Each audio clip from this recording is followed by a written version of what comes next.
Haleluya, puji Tuhan, salam sejahtera buat kita semua. Pada kesempatan ini kami hadir kembali untuk menanggapi situasi yang berjalan atau situasi yang berkembang terkait dengan urusan yang sedang kami kerjakan buat Bapak Haji Muhammad KC. Dan pada kesempatan ini tentunya saya tidak sendirian, saya ditemani oleh rekan-rekan pengacara supaya pemahaman kepada publik, kepada banyak orang bisa mendapatkan atau penjelasan yang benar, ya, sesuai dengan apa yang sedang kami lakukan. Ya, karena situasi saat ini terlalu banyak berkembang hal-hal yang negatif, pernyataan-pernyataan liar, bahkan mengarah kepada fitnah, dan juga kepada hal-hal yang merugikan terhadap upaya-upaya yang kami lakukan dengan sungguh-sungguh untuk menolong Bapak Muhammad KC. Ya. Untuk itu kami akan memberikan penjelasan yang sebenarnya dengan kondisi yang sampai saat ini, dari awal sampai kepada saat ini, apa yang terjadi atau berjalannya seperti apa.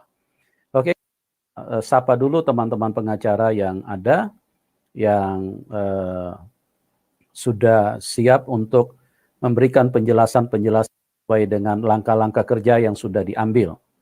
Kita sapa dulu nih Pak Sandi dan Pak Joner. Salam Pak. Shalom Pak Joner, Pak Sandi. Ya, Salam selamat Pak siang. Yusuf Manobulu. Selamat siang. Ya, gimana Selamat kabar siang. Bapak-Bapak? Baik Pak, puji Tuhan. Ya, puji Tuhan, haleluya. Mohon Terima maaf kasih. nih, kami dari lapangan jadinya ini mencari posisi yang pas di Jakarta Ya. Pusat ini. Ya, nggak apa-apa Pak. Ini memang kita berusaha keras untuk supaya segera bisa menjawab, artinya terhadap keterangan-keterangan yang liar, yang saya perhatikan pada fitnah dan hal-hal yang negatif, ya, artinya merugikan keberadaan upaya-upaya yang saya dan bapak-bapak yang sudah kita lakukan. Sapa dulu ini Pak Martin. Selamat sore Pak Martin. Apa kabar Pak Martin?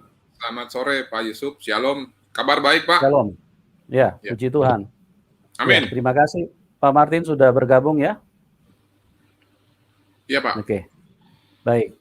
Kita lanjut dulu nih ke teman yang lain yang sudah bergabung, Bapak Yonatan dan Bapak Herbert.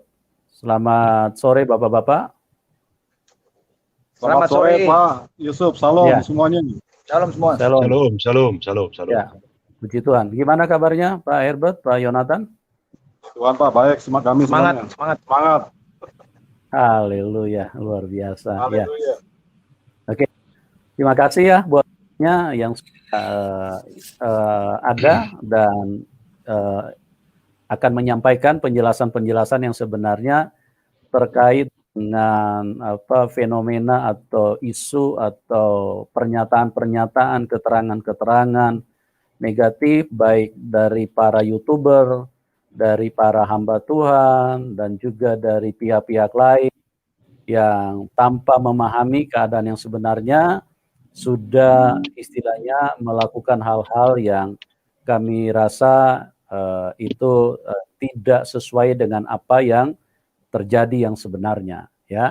Nah, disinilah kehadiran saya dan bapak-bapak pengacara yang selama ini sudah bekerja, yang saya lihat sudah begitu luar biasa, tetapi ternyata kondisi yang ada tidak melihat hal itu, ya. Jadi kita perlu mengklarifikasi atau memberikan pernyataan yang sebenarnya, ya.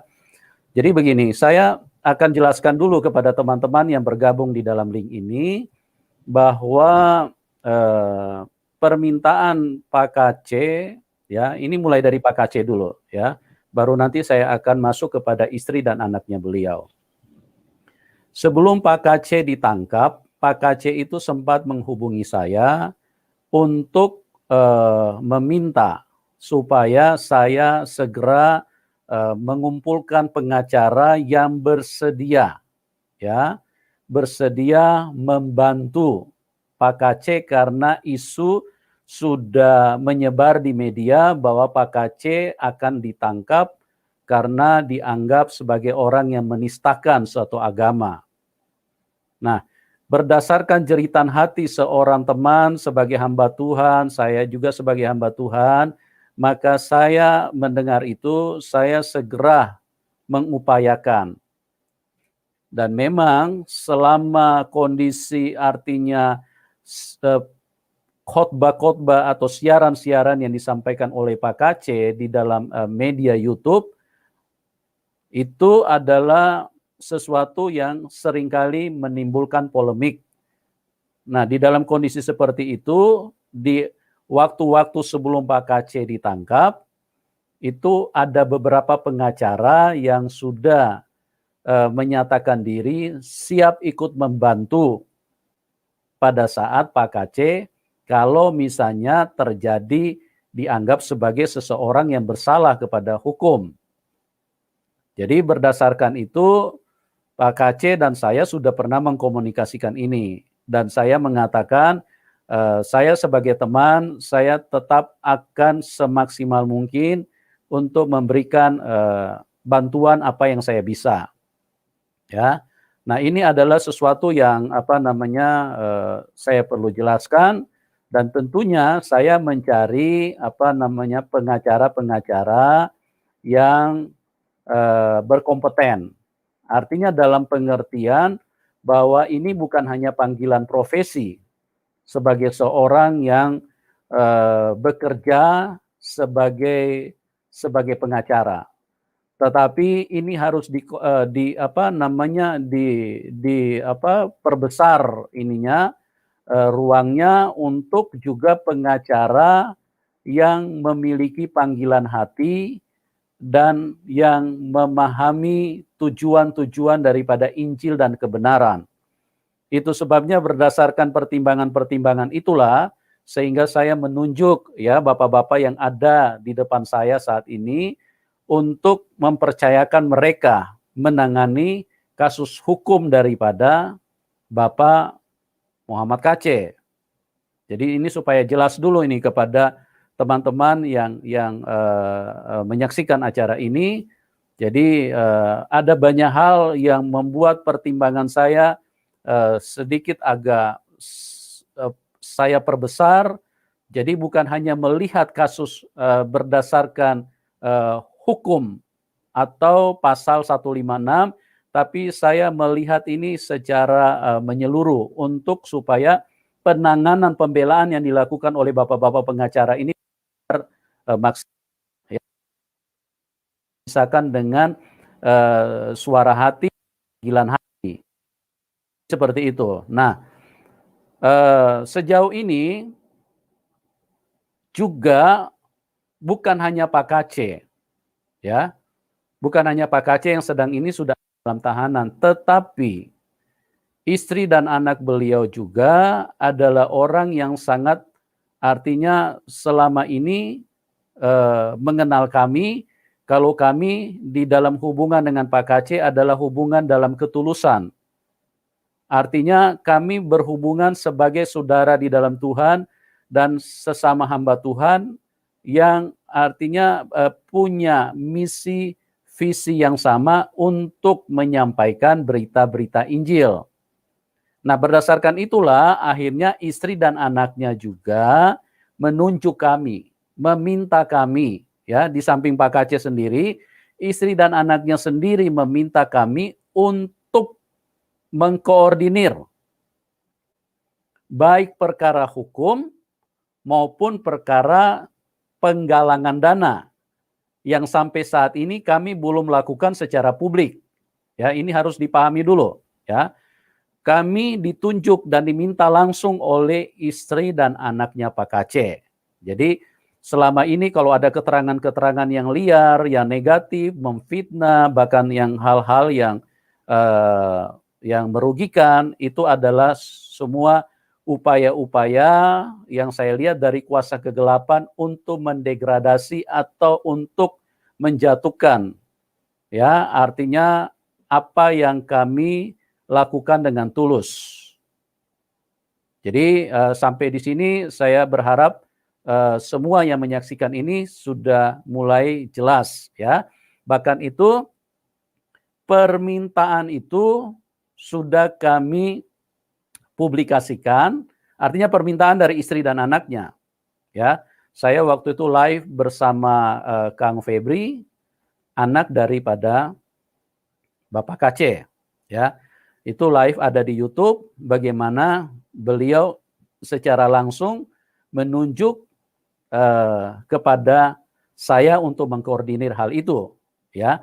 Nah, perlu untuk diketahui teman-teman supaya ini tidak menjadi fitnah yang sangat merugikan, bahkan saya bilang ini adalah sesuatu yang sangat ya menyedihkan hati, ya. Karena apa? Karena terus dibangun framing hal-hal yang tidak patut dengan mengatakan kalau semua itu atas settingan Pastor Yusuf Manubulu. Ya, saya ingin beritahu kepada teman-teman yang menyaksikan acara ini bahwa Kang Febri atau Mas Febri itu sebagai putra dari Pak Kace itu bukan anak SD. Dia juga seorang advokat, dia juga seorang pengacara, ya. Jadi tolong yang memfitnah suara-suara yang sangat tidak pantas, apalagi yang ngaku-ngaku hamba Tuhan, tolong redam. Kalian punya pernyataan-pernyataan yang hanya menguntungkan iblis. Ya, tolong ya teman-teman, ini sangat-sangat tidak patut, sangat-sangat tidak baik kalau kalian ini membangun opini, keterangan, dan hal-hal yang hanya bertujuan untuk mendapatkan keuntungan, terus merugikan orang lain yang sesungguhnya tidak seperti itu. Jadi sekali lagi saya ulangi, Kang Febri itu adalah seorang advokat, seorang pengacara. Tentu kalau dia memilih dan menunjuk, dia juga artinya berdasarkan bukti dan fakta yang ada di dalam kondisi hari-hari sebelumnya, bagaimana beliau sudah menyaksikan antara saya dengan Pak Kace di dalam pelayanan-pelayanan untuk memberitakan Injil, bahkan di dalam kebersamaan-kebersamaan. Ya. Jadi tolong ini bukan anak istilahnya, maaf ya, bukan anak bodoh-bodoh, ya, bukan anak yang baru anak bawang, ini anak yang mempunyai pemikiran dan pertimbangan yang cukup, ya, bahkan boleh dikata artinya dengan kapasitas dia sebagai pengacara, tentu dia sudah tahu arahnya, langkahnya itu kemana. Nah, kemudian ditetapkanlah kami lewat keputusan yang disampaikan oleh istri dan anaknya. Setelah ini berjalan beberapa hari, ya, kemudian saya persingkat saja dulu bahwa ada, ya, artinya ada langkah-langkah hukum yang sudah mulai dilakukan oleh bapak-bapak advokat ini, tim pengacara yang sudah ditunjuk ini. Dan saya sebagai koordinatornya, ya, ada langkah-langkah hukum yang dilakukan. Nah, langkah-langkah inilah kalau saya melihat terdapat perbedaan pikiran antara istri, anak, dan langkah-langkah hukum yang diambil oleh pengacara. Ya, saya sebutkan saja bahwa di hari-hari yang lalu setelah Pak Kace ditangkap, ada pertanyaan dari teman pengacara yang sudah saya tunjuk, yaitu Bapak Herbert Aritonang, ya. Dan pada kesempatan ini beliau juga ada bersama dengan kita. Nah, pertanyaannya seperti ini, Kang Febri, itu ATM yang ditahan sama penyidik bisa diceritakan kepada kami jumlah nominal yang ada dalam ATM itu ada berapa? Nah, berdasarkan pertanyaan yang dilakukan oleh Bapak Herbert atau pengacara yang sudah ditunjuk ini, disinilah menimbulkan ketidaknyamanan daripada istri dan anaknya. Saya tidak tahu apa tujuan mereka, ya. Tetapi pada kesempatan ini kita akan dengarkan sendiri bagaimana Pak Herbert memberikan penjelasan terhadap hal tersebut. Ya, mungkin dari Pak Herbert dulu. Silakan Pak Herbert. Halo. Ya, selamat sore Pak Yusuf, rekan-rekan semuanya, Ya. salam. Ya, bisa kameranya bisa dibuka Pak ini supaya jelas. Biarin aja nih, nggak usah ditusuk. Ya, salam Pak Yusuf. Iya, kameranya bisa dibuka Pak. Aduh. Udah Pak? Ya, silakan Pak. Silakan. Dengar. Oh, kedengaran nih. Oke. Ya, Pak Yusuf, rekan-rekan. Pak, kameranya bisa diturunkan sedikit. Oke, ya. Oke. Biar jelas mukanya, Pak. Ya. Ya. Ya, terima kasih Pak Yusuf atas pertanyaannya. Saya coba menyampaikan klarifikasi dulu terhadap informasi yang saya anggap cukup keliru dan membuat saya dan teman-teman kaget gitu ya. Terkait adanya permohonan permintaan ATM, HP, dan lain-lain melalui surat yang kami kirim ke Barreskrim. Ya.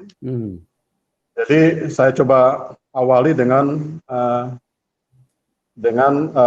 keinginan teman-teman tim bahwa ada 2 surat yang akan kami layangkan ke Barreskrim. 1 surat pembantaran yang kami anggap itu perlu diprioritaskan karena posisi Pak Aceh kita sudah mendapatkan informasi secara detail bahwa Pak Aceh perlu ada semacam pelayanan pemeriksaan kesehatan secara khusus karena beliau mengalami 3 kategori penyakit yang cukup serius. 1, kencing darah, 2, kolesterol, 3, diabetes. Ya. Nah, itu yang kami coba prioritaskan untuk coba bernegosiasi dengan pihak penyidik agar permohonan kami tolong diakomodir dan dikabulkan. 1, itulah surat yang kami coba layangkan. 2, kami juga melayangkan surat untuk permintaan barang-barang yang disita oleh pihak penyidik, diantaranya ATM dan handphone. Kenapa kami harus coba menyampaikan hal itu atau mengajukan permintaan itu? Karena sebelum surat itu kita sampaikan, kami sempat berdialog dengan pihak keluarga, baik dari pihak istri dan juga anak, bahwa posisi mereka, posisi yang kekurangan dari sisi finansial, itu menjadi urgensi kami. Itu menjadi urgensi kami untuk coba mengambil langkah tegas cepat. Karena kami pun tidak bisa memberikan apa-apa terhadap kebutuhan hidup mereka. Yang kami juga pikirkan adalah terkait penyitaan atas barang-barang tersebut tidak ada kaitannya dengan masalah Pak Aceh. Jadi cukup logis untuk kami coba menyampaikan dan mengajukan permintaan secara tertulis agar barang-barang yang disita oleh pihak kepolisian mohon diserahkan kembali pada pihak keluarga, karena yang kami dengar langsung dari pihak keluarga, ya kebutuhan hidup ke depan cukup terancam karena ketiadaan uang. Dan hari ini saya juga kaget ternyata apa yang kami coba upayakan dengan niat baik, niat tulus, tidak ada sesuatu pun yang kami coba pikirkan yang negatif, justru ditanggapi dengan negatif ya. Ya itulah konsekuensi ya kami dalam hal melakukan pembelaan hukum, pendampingan, dan pertolongan pada pihak keluarga. Namun yang kami sayangkan kenapa kok pembalasannya malah negatif ya. Tapi is okay lah.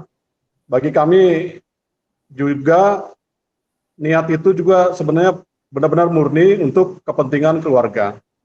Ya, karena kami hanya bisa membantu dari sisi advokasi, bukan dari sisi finansial. Nah, upaya kami adalah untuk menyampaikan ke pihak polisi, tolong kembalikan itu barang-barang yang disita karena tidak ada kaitannya dengan tindakan hukum yang dilakukan oleh pihak kepolisian. Nah, ini mungkin akan dilengkapi oleh keterangan dari pihak Pak Jonathan, Pak Yusuf. Baik, Pak Jonathan mungkin mau menambahkan silakan sedikit. Pak Jonathan. Ya, silakan Pak. Jadi kami menambahkan nih perihal mengenai permohonan kita untuk pengembalian ATM. Karena dari surat-surat yang diberikan oleh pihak keluarga kepada kami, yaitu surat penangkapan, penggeledahan, dan tanda terima. Jadi itu surat-surat itu kalau pemahaman kami itu belum ada yang namanya surat penyitaan. Jadi ATM itu hanya dalam bentuk surat tanda terima, penerimaan barang-barang. Nah, karena kami memahami bahwa kebutuhan keluarga ini akan hari-hari kan perlu didukung oleh rekening yang biasa dipakai hari-hari. Makanya dalam rangka pembelaan, kami ajukan surat. Kiranya Bapak aparat berkenan merilis ATM-ATM tersebut. Karena kan dengan alasan, ya ini alasan kebutuhan kehidupan dasar manusia sehari-hari. Ini yang kami ajukan sebagai bahan pertimbangan, sekiranya bisa diizinkan dari pihak aparat. Itu kurang lebih latar belakangnya Pak, kalau untuk yang permintaan ATM. Silakan. Baik, oke. Sebelum kita ke teman-teman yang lain, saya perlu tambahkan sedikit bahwa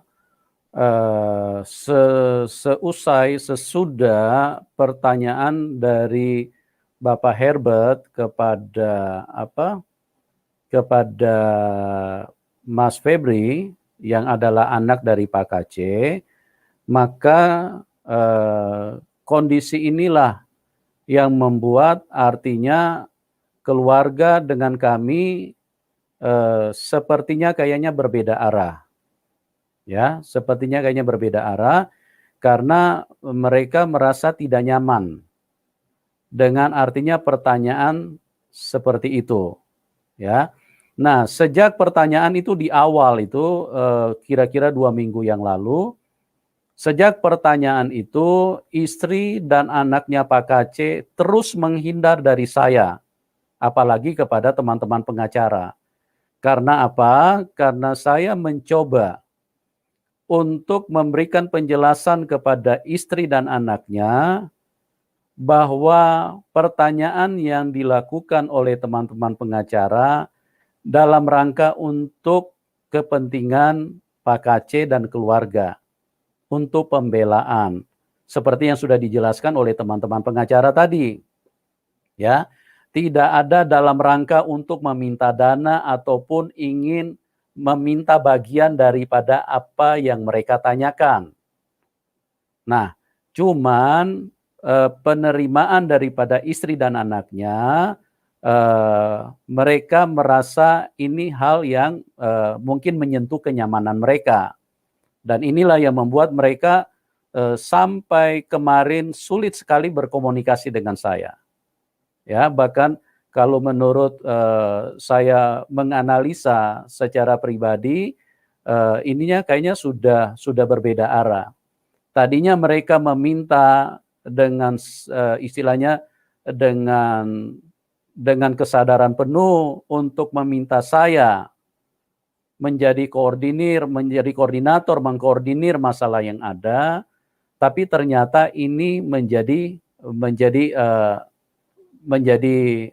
berbeda. Ya. Nah, inilah situasi seperti inilah yang dimanfaatkan oleh para YouTuber, bahkan pihak-pihak yang istilahnya menyatakan pendapat-pendapat yang sangat tidak memberkati. Ya, seolah-olah nih pengacara saya yang setting. Padahal pengacara itu juga atas permintaan dari keluarga sendiri, ya. Jadi di antara teman-teman pengacara ini pun juga terjadi selisih paham. Kenapa? Karena tadinya cukup banyak teman-teman pengacara yang dengan niat hati yang baik mereka ingin berpartisipasi membantu. Tetapi pihak keluarga menyatakan kepada saya bahwa tolong tim pengacara yang ada dirampingkan, ya. Jadi saya rampingkan sesuai dengan permintaan istri dan anaknya Pak Kace.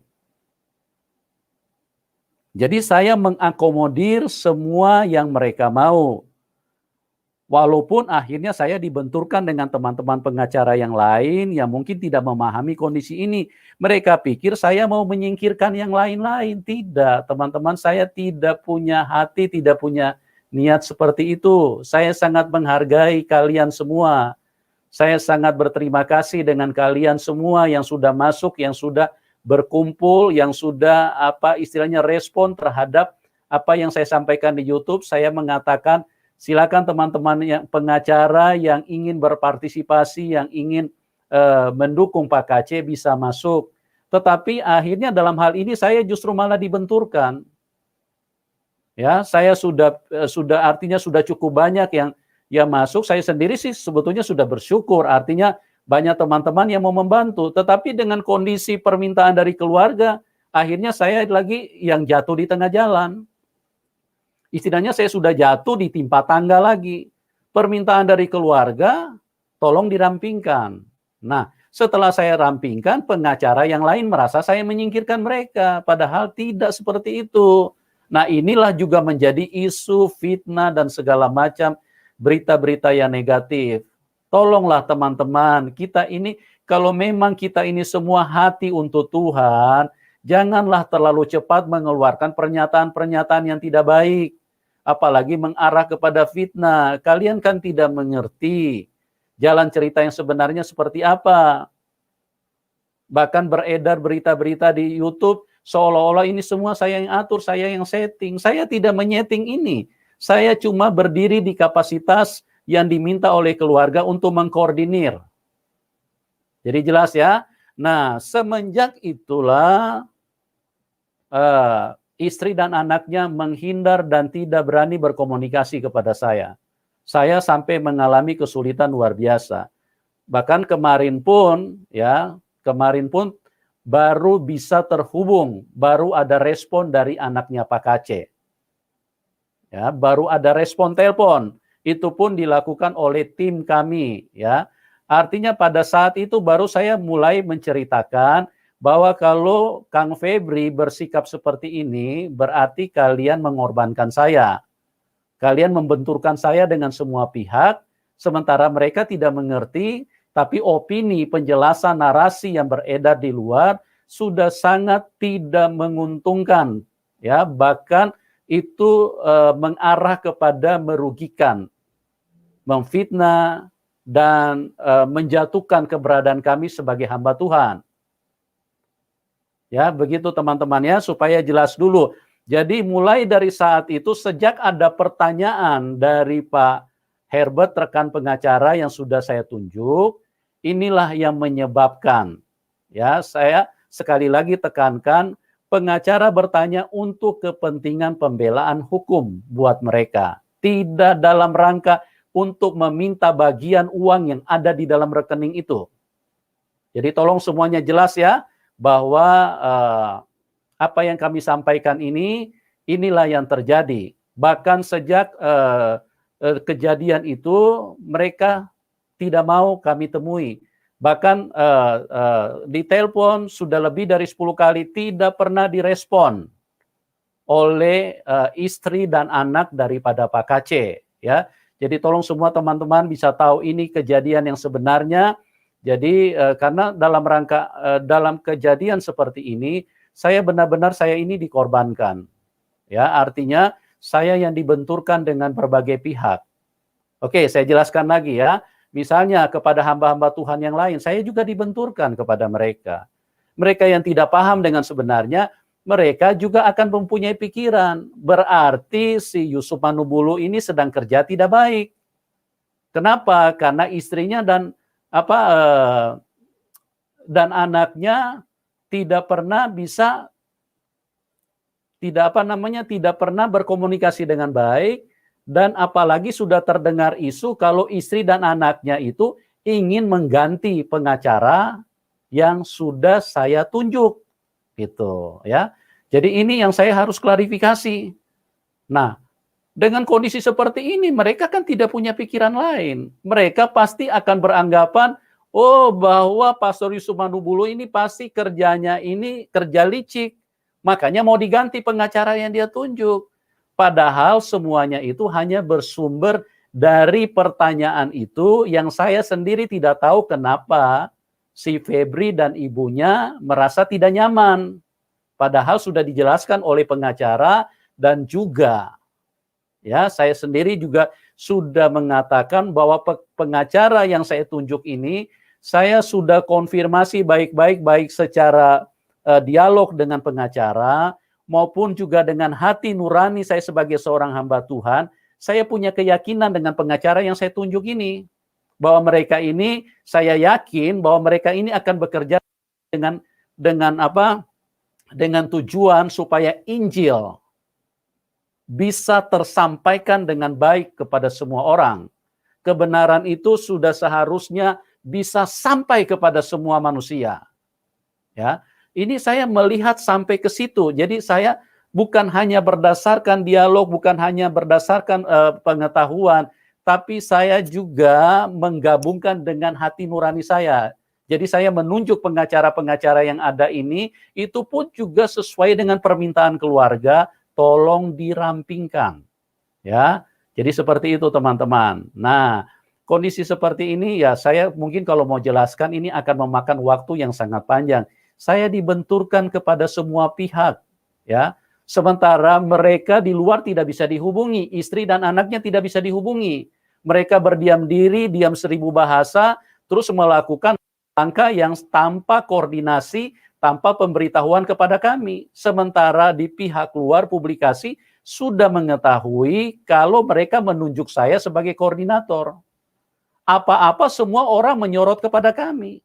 Apa-apa semua orang pasti memfitnah kepada kami. Apa-apa orang semua benturkan kepada kami. Karena kami yang ditunjuk oleh keluarga. Sementara keluarga tidak lagi bersama dengan kami. Keluarga sudah mengambil langkah-langkah tersendiri yang saya tidak tahu tujuannya apa.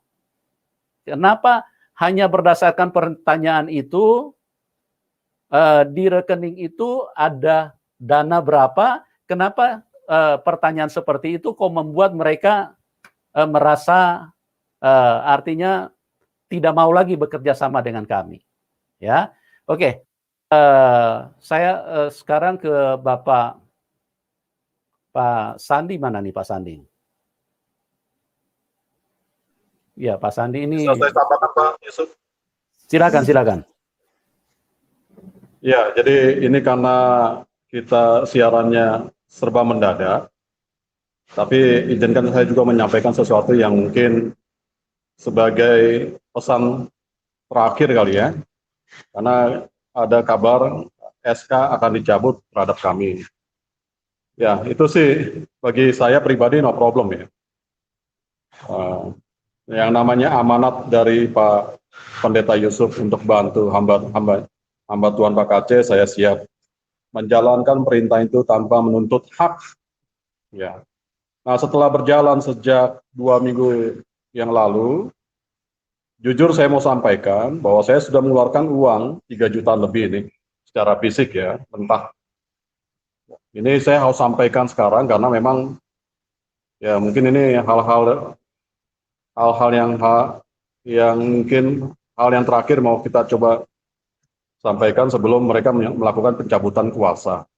Kedua, saya pun sudah mengorbankan tugas-tugas pendampingan saya kepada beberapa klien yang terkait soal pidana klien saya demi untuk coba memprioritaskan posisi Pak KC ya.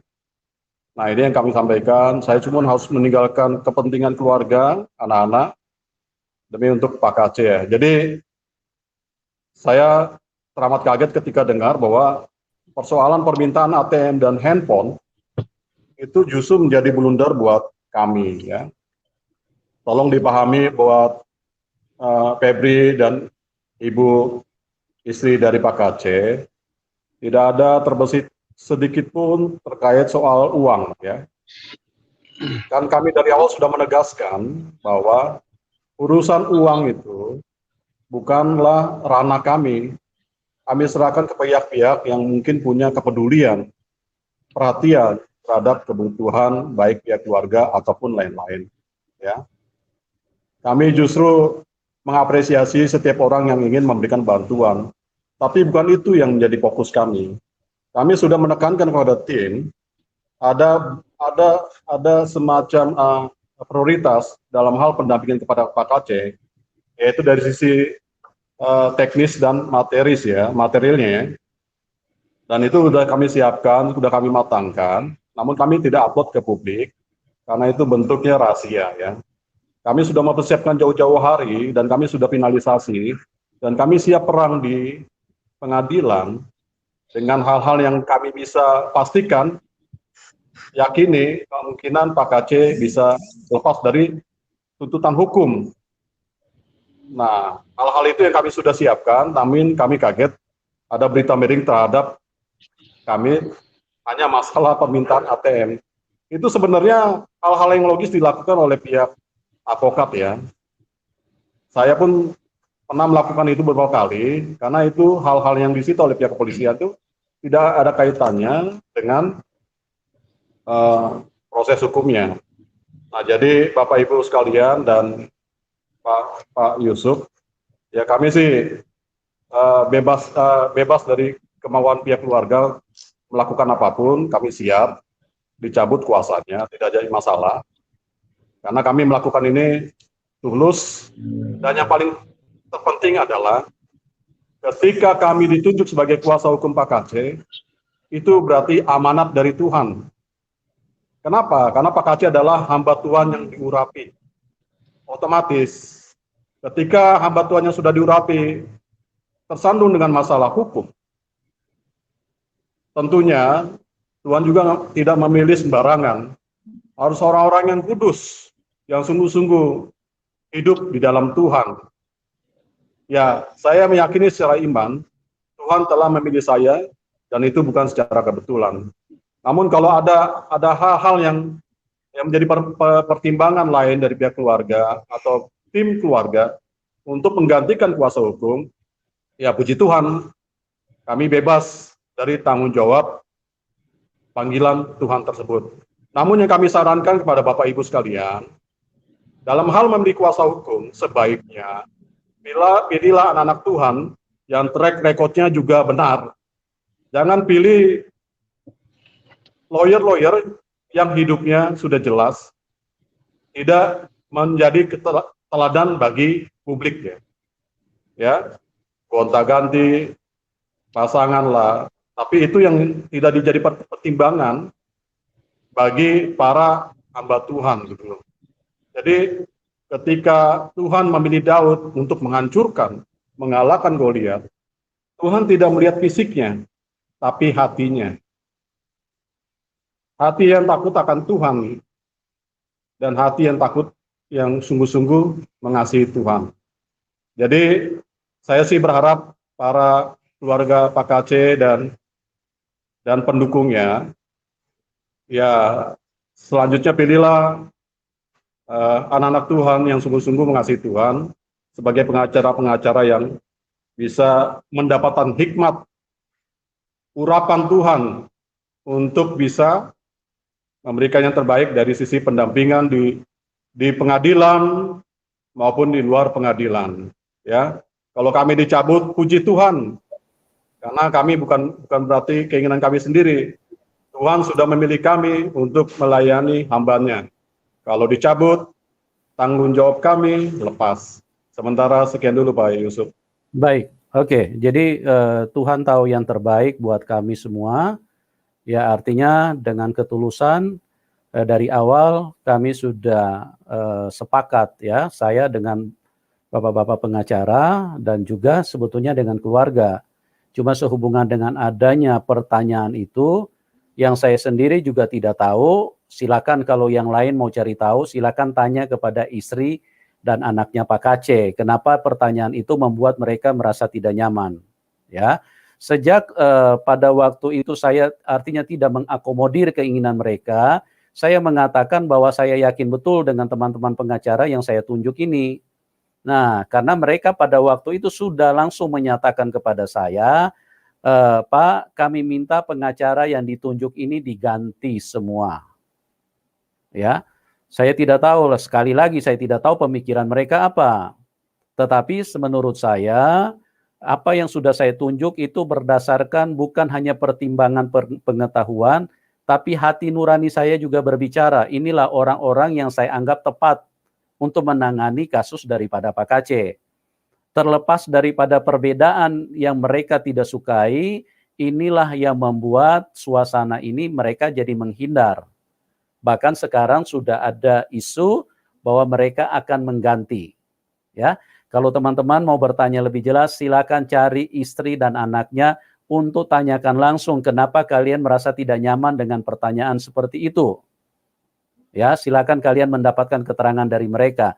Oke, terus ini karena isunya ini sudah sangat merugikan kami, ya. Bahkan mereka memfitnah kalau kami itu ingin mendapatkan keuntungan atau dan lain-lain. Sama sekali tidak, teman-teman. Saya memberikan penjelasan seperti ini ya, sebelum kita ke Pak Sandi dan yang lainnya. Ya, saya sudah diberikan otoritas penuh. Nih tolong dengar-dengar ini yang suka menfitnah nih. Ya, saya sudah diberikan otoritas penuh oleh keluarga. Sudah ada publikasi lewat media YouTube. Anak Pak KC atas permintaan juga dari istrinya bahwa saya ditunjuk untuk mengkoordinir pengacara maupun penggalangan dana. Tetapi sampai sekarang saya belum melakukan itu loh, teman-teman. Di sini kalian bisa melihat bahwa berita-berita yang disampaikan itu adalah sesuatu fitnaan yang sangat-sangat tidak pantas, ya, apalagi orang-orang yang berdiri katanya sebagai hamba Tuhan. Tolonglah, ya, berpikiran lebih luas, berpikiran lebih bijak. Jangan cuma berdasarkan pemahaman kalian, atau mungkin karena kalian merasa kalian tidak dilibatkan, terus kalian mengangkat semua hal yang merugikan kami. Itu kan tidak baik. Itu kan tidak berkenan kepada Tuhan, teman-teman. Kita ini mau cari apa sih? Kita ini mau cari perkenanan Tuhan. Ya. Atau kita mau cari uang. Nah, tolong dipahami sekali lagi. Sejak saya diberikan otoritas penuh untuk saya tidak lakukan sampai saat ini karena saya masih terus coba berkoordinir dengan teman-teman pengacara supaya upaya kita yang tulus, yang benar-benar bersungguh-sungguh ini itu yang harus dicapai dulu. Jadi untuk masalah penggalangan dana nanti kami akan lakukan secara publikasi. Tapi sudah beredar kami menggalang dana, mengumpulkan uang, terus kemudian tidak sampai kepada istri dan anaknya. Nah, ini fitnah yang sangat keji, teman-teman. Tidak bolehlah seperti itu. Kalian kan tidak tahu apa yang sudah kami berikan kepada istri dan anaknya. Ya, pada waktu Pak KC ditangkap, hari itu juga saya meminta kepada teman-teman yang ada di sekitar Pak KC, ya, saya meminta secara pribadi karena mereka mengenal saya punya langkah-langkah pelayanan. Mereka sudah memberikan bantuan beberapa juta dan itu masuk langsung ke dalam rekening istrinya, ya, supaya semua ini menjadi jelas. Karena ini saya melihat fitnah yang sangat tidak baik gitu loh, ya. Saya meminta langsung untuk mereka tolong dibantu, ya, karena istrinya akan kami panggil untuk supaya datang ke Jakarta untuk segera mengurus bagaimana Pak KC bisa ketemu dengan mereka. Tujuan kami ada di situ, ya. Bahkan saya pada waktu itu meminta anak saya untuk langsung mengirim uang 3 juta, itu uang pribadi, ya, kirim kepada anaknya Pak KC. Karena mereka kami suruh untuk datang, terbang dari Bali datang ke Jakarta, gitu loh. Cuman ini fitnah yang sangat tidak baik, makanya saya perlu bicara, seharusnya saya tidak perlu bicara seperti ini. Ya, Sebelum ada satupun yang berbicara, itu kami uang pribadi sudah kirim 3 juta tuh. Ya, 3 juta kami kirim untuk, nah cuman isu yang beredar apalagi sudah masuk ke YouTube mengatakan 1 rupiah pun kami belum terima apa-apa. Ini kan fitnah yang sangat keji. Saya nggak tahu ini sumbernya dari mana nih. Ini luar biasa ya. Janganlah seperti itu teman-teman. Kalian mau cari apa sih sebetulnya? Mau cari apa? Ya, kami ini sangat berhati-hati di dalam melangkah supaya semuanya ini tujuan itu meringankan Pak Kacé. Ya, belum lagi kami membelikan handphone istrinya Pak Kacé karena handphonenya pada waktu itu menurut beliau disita. Itu loh, ya. Belum lagi kami memberikan kacamata aja yang kami berikan itu 3 juta, teman-teman, ya. Jadi kalau ada yang mengatakan bahwa kami tidak mengeluarkan uang 1 rupiah pun, itu fitnah yang sangat keji, ya. Kalian ini apalagi, maaf ya teman-teman, maaf ya, apalagi kalau Anda berprofesi sebagai hamba Tuhan, dikomunikasikanlah, ditanyakan kepada kami, jangan langsung membuat pernyataan secara sepihak. Itu. Oke? Jelas ya? Jadi semua tahu bahwa kami itu bekerja semaksimal kami untuk tolong. Sekali lagi, kami belum mengadakan penggalangan dana secara publikasi. Kami cuma menyatakan pada waktu itu, jika ada yang ingin mendukung, tolong hubungi kami.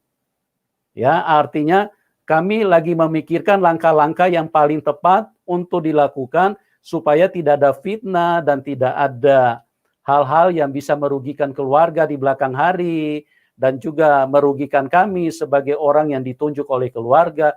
Makanya kami sedang memikirkan itu, tetapi sudah berkembang isu yang sangat-sangat tidak, artinya tidak pantas. Oke, kita sekarang ke Pak Sandi. Pak Sandi silakan Pak. Bapak bisa memberikan penjelasan kepada teman-teman yang ada di dalam link ini. Baik, Pak Yusuf Manubulu, kawan-kawan advokatnya tim hukum Pak Muhammad Kacé, rekan-rekan sebangsa dan setanah air lah ya, kawan-kawan seiman dalam Yesus Kristus. Yang pertama mau saya sampaikan adalah, pertama itu saya mau sampaikan seperti ini ya. Percayalah, yang sekarang hadir di depan kamera kawan-kawan ini adalah pengacara-pengacara yang punya kompetensi ya, terkait dengan integritas, kemampuan, pengetahuan dan segala macam itu. Sehingga untuk kasus-kasus seperti Pak Muhammad Kacé ini, kami juga punya pandangan yang sama terkait pembelaan-pembelaan, tidak melakukan pembelaan perkara-perkara seperti biasa gitu. Karena ini perkara yang direspon oleh publik, yang berdimensi, kalau menurut kami perkara ini sangat berdimensi politik gitu ya. Jadi pendekatan kami juga tentu saja kami berbeda melakukan pendekatannya seperti perkara-perkara pencurian, pembunuhan dan segala macam itu ya. Karena di sini ada unsur publiknya. Ya. Itu yang pertama.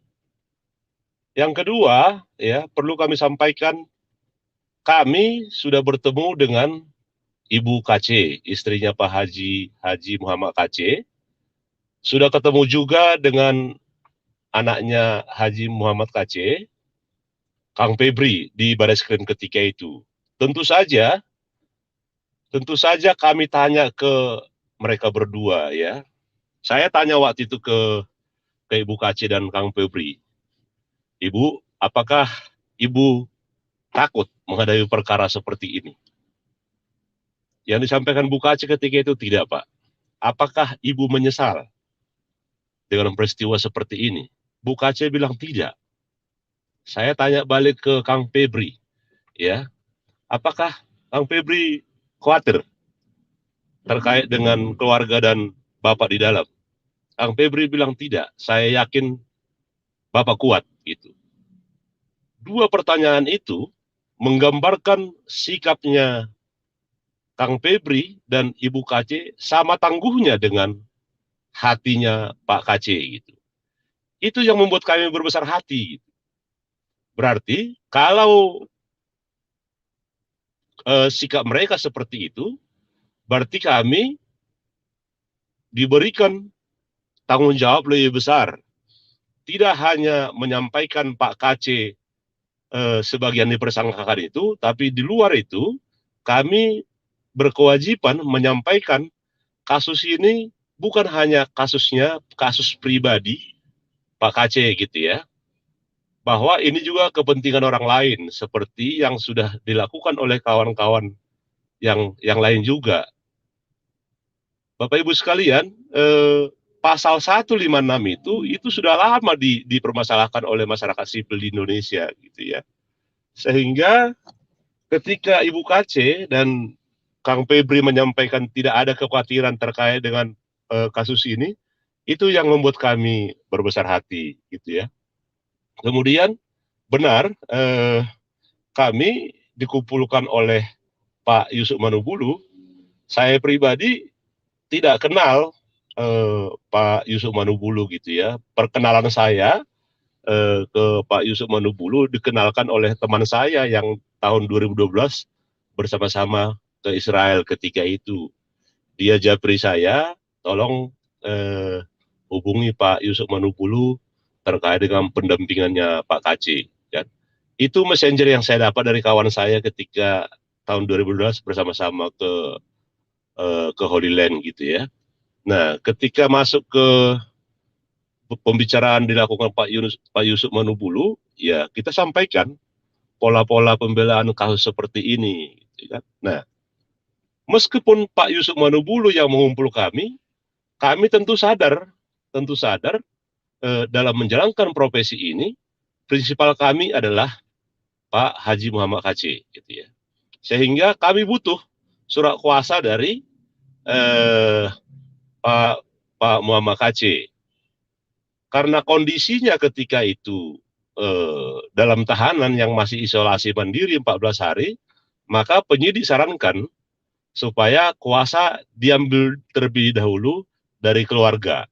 Sehingga yang kami dapatkan kuasa waktu itu adalah dari Ibu KC, gitu ya. Dengan kuasa itu, tentu saja kami melakukan kerja-kerja advokasi gitu. Kami melakukan kerja-kerja advokasi, kami melakukan diskusi yang dalam gitu ya. Kemudian benar ya, setelah saya dan kawan-kawan melakukan verifikasi kecil-kecilan di hari pertama pendampingan Pak KC itu, yang ada keluarganya gitu ya, ada Ibu, ada Kang Febri.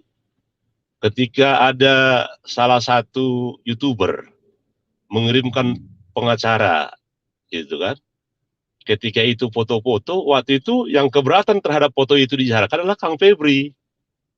Sehingga ketika dia keberatan fotonya itu disebarkan oleh pengacara yang dikirimkan oleh YouTuber itu, tentu saja kita lakukan evaluasi bersama gitu.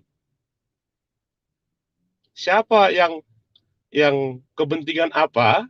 Ketika prinsipal kita keberatan atas kerja kita, prinsipal menyatakan jangan kirimkan foto-foto, ya. Tapi ternyata pengacara yang dikirimkan oleh YouTuber tersebut melakukan foto-foto kemudian mengirimkan kepada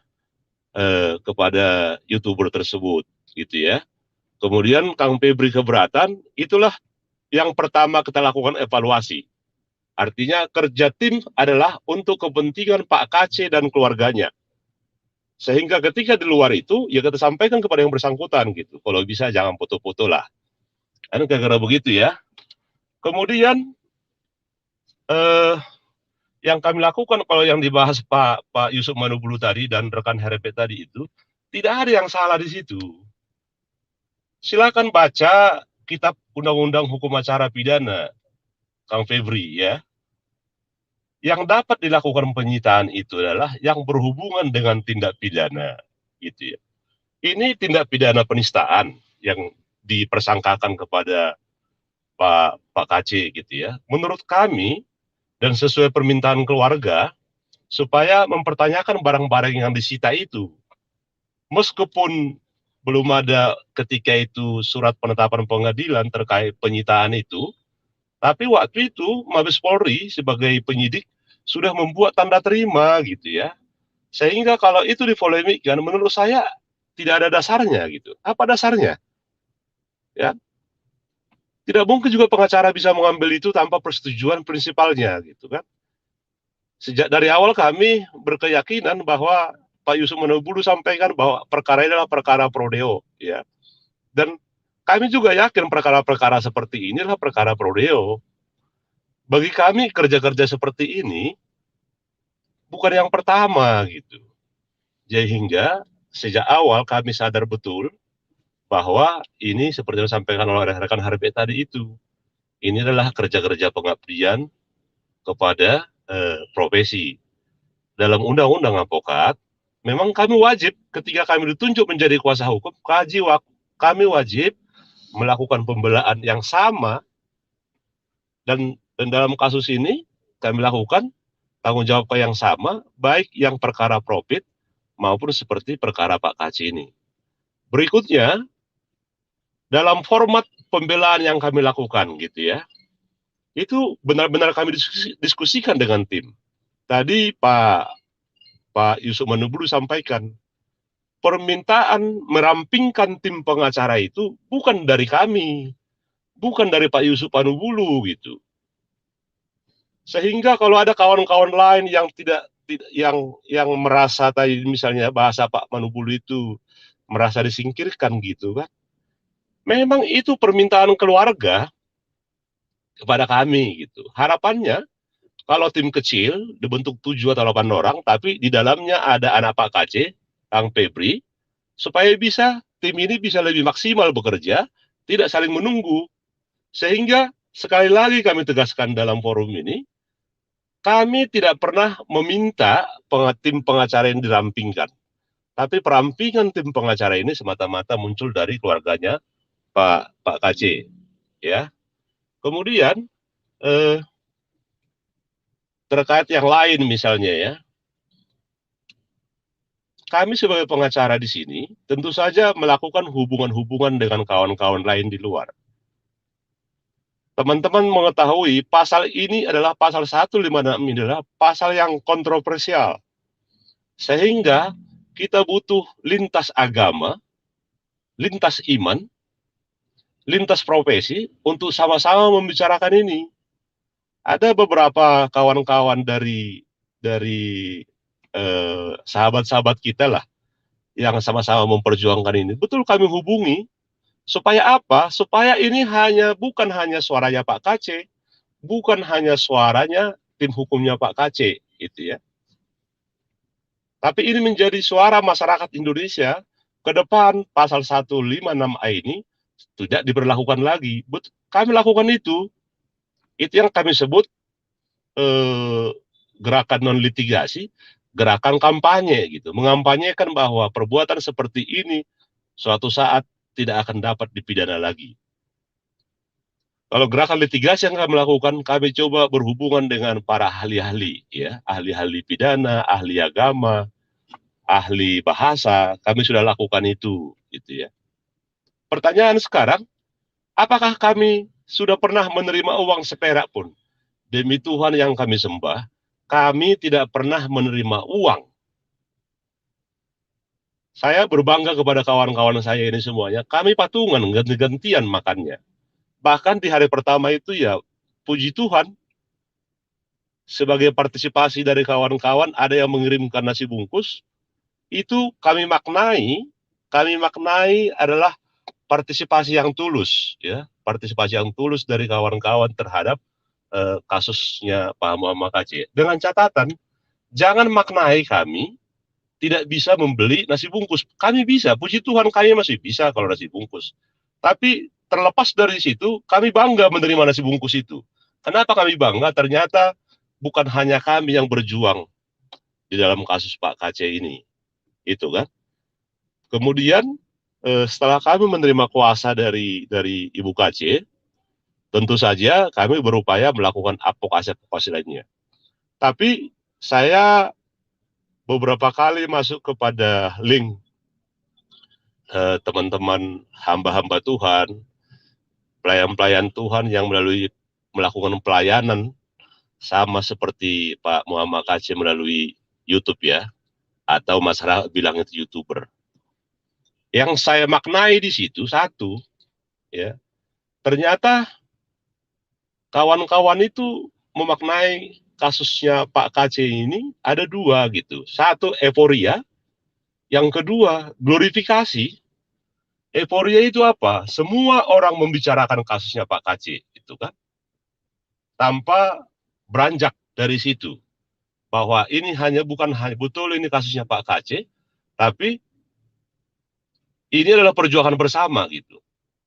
Dari awal, ketika salah satu tim pengacara misalnya membuka rekening yang katanya itu atas permintaan Paul Zhang, ya, saya sudah sampaikan, tim pengacara ini tidak mengurusin uang. Saya tidak mau ke depan tim pengacara ini diomongin orang menerima uang gitu ya. Dengan catatan, kalau kami diberikan uang operasional, kami akan catat. Kami akan laporkan gitu. Sehingga tim ini bisa fokus mengurusi pembelaan hukumnya Pak KC. Itu kan. Yang kedua, kami juga tidak mau, ya, kami tidak mau kalau misalnya tim ini juga dianggap kepentingannya para YouTuber, kami tidak mau. Gitu. Kami juga tidak mau kasus ini dianggap menaikkan ratingnya teman-teman YouTuber. Kami memang berkeinginan bahwa izinkan kami melakukan pembelaan maksimal secara hukum. Itu komitmen yang kami bangun di tim advokatnya Pak KC ini. Sehingga apa? Ketika saya masuk ke beberapa linknya YouTuber, saya ikut menyampaikan penjelasan-penjelasan di situ. Hati saya memang jujur sedikit agak miris gitu ya. Perbedaan penanganan perkara gitu ya. Yang dimiliki oleh kawan-kawan YouTuber itu kok selalu berbeda-beda. Ya. Boleh tidak teman-teman YouTuber itu saling berkomunikasi baik-baik gitu ya. Antara YouTuber satu, hamba Tuhan yang di YouTube ini dan YouTube lain, boleh nggak kalian berkomunikasi hanya menyelesaikan perbedaan-perbedaan? Itu bagi kami tim hukum ini sedikit terganggu lah. Kalau misalnya kawan-kawan menyatakan ini dalam rangka kebenaran, lakukanlah komunikasi di antara kalian gitu. Kalau teman-teman misalnya berbeda pendapat terkait dengan pengumpulan uang di antara para hamba-hamba Tuhan yang berprofesi di YouTube itu, ya kalian berkomunikasi lah. Jangan ribut hanya karena itu gitu. Masa kalian para pendeta, pastor-pastor nggak bisa berkomunikasi? Yang kemudian membuat mungkin saja Pak KC dan keluarganya tidak sebegitu kuat pengalamannya di bidang seperti ini. Tapi hamba-hamba Tuhan yang menyatakan dirinya pastor, pendeta, masa kalian tidak bisa berkomunikasi? Lihat YouTube 2 minggu terakhir ini. Yang dibicarakan adalah uang gitu ya. Terus perpecahan tim advokat gitu. Habis itu saling menjelek-jelekkan di antara kalian gitu. Dari awal kami bilang, kami tidak mau masuk ke urusan itu. Perbedaan di antara kalian, silahkan kalian bicarakan. Kalau kami kuasa hukumnya, izinkan kami fokus kepada mengurusi kasus-kasusnya Pak KC gitu ya. Dengan catatan ya, pertemuan kekuatan kami adalah pertemuan kami dengan Ibu KC dan anaknya di Baris Krim itu. Itulah kekuatan kami, berarti mereka ini keluarga yang kuat gitu. Bahwa perjuangan membela Pak KC ini adalah tidak ditujukan kepada hanya seorang diri Pak KC, tapi bayangan kami adalah Pak KC adalah orang yang kuat, sehingga seperti yang disampaikannya di YouTube-nya itu, dia ingin melakukan perubahan kepada bangsa ini. Tujuan kita sama, demikian juga tujuan yang lain. Bagaimana ke depan, pasal 156 itu, yang disebut pasal penistaan dan penodaan agama itu tidak berlaku lagi di Indonesia. Gitu ya. Berikutnya Pak Yusuf Padubu dan kawan-kawan gitu ya.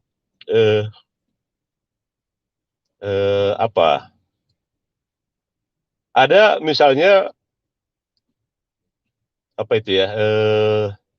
Kembali kepada yang disampaikan tadi, yang disampaikan oleh Pak Yusuf Manubulu itu, ya. kemarin kami masih berkomunikasi dengan Kang Febri, anaknya Pak Muhammad Kacé. Ya. Sayangnya tidak semua kami rekam gitu ya. Kami input dalam pikiran kami. Menurut kami tidak ada hal-hal lain yang disampaikan Pak Kacé, anaknya Pak Kacé kepada kami. Kami juga tanyakan gitu, ada apa gitu ketika kami berhubungan melalui telepon kepada Febri gitu. Yang disampaikan Febri kemarin, kenapa dia begitu sulit dihubungi? Menurut dia, menurut Febri kemarin, handphonenya itu selalu dilacak gitu. Sehingga dia harus mematikan handphonenya. Saya sampaikan kemarin ke Febri, tolonglah Febri ya, ini kan kita kan harus berkomunikasi gitu. Dan lo sebagai pengacara juga di dalam tim ini harus sama-sama kita, jangan sampai kita putus komunikasi.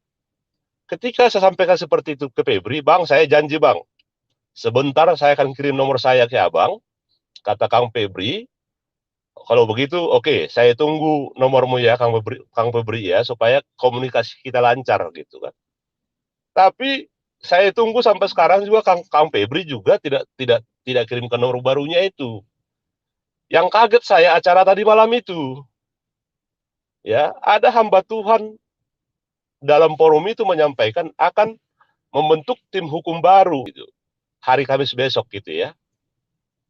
Saya kaget betul dengan cara-cara seperti itu. Saya jujur, kami ini semuanya tidak keberatan demi Tuhan yang kami sembah. Ya, kami tidak keberatan ditukar, diganti sebagai kuasa hukum. Kami tidak pernah keberatan gitu. Tapi tolong jangan lakukan degradasi terhadap kami. Tadi pagi saya sempat WhatsAppan dengan yang menyampaikan tadi malam itu. Tolonglah, kalau kalian membuat deklarasi di forum-forum seperti ini, tolong jangan menjustifikasi kami, jangan mendegradasi kami, gitu. Karena kawan-kawan ini semua tulus, gitu kan. Nggak ada, sampai sekarang kami nggak dapat apa-apa, gitu. Itu tidak kami harapkan. Tapi tanggung jawab profesi kami ini harus kami jalankan. Jadi sekali lagi, kami mohon, perbedaan-perbedaan di antara hamba-hamba Tuhan terkait dengan kepentingan YouTuber, terkait dengan pengumpulan dana, biarlah itu urusan kalian. Ya. Kemudian kalian mau mengumpulkan uang, itu urusan kalian. Izinkan kami hanya mengurus perkara ini. Kalau kemudian misalnya, ini pernyataan dari kami nih, kalau kemudian ada rencana dari keluarga Pak Muhammad Kacé mengganti pengacara, bagi kami juga itu yang patut kami syukuri gitu ya. Kami syukuri Tuhan sudah mengizinkan kami membantu Pak Kacé dalam proses yang sebentar ini.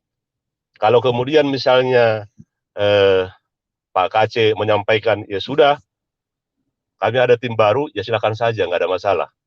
Kira-kira sementara begitu Pak Yusuf dan rekan-rekan sekalian.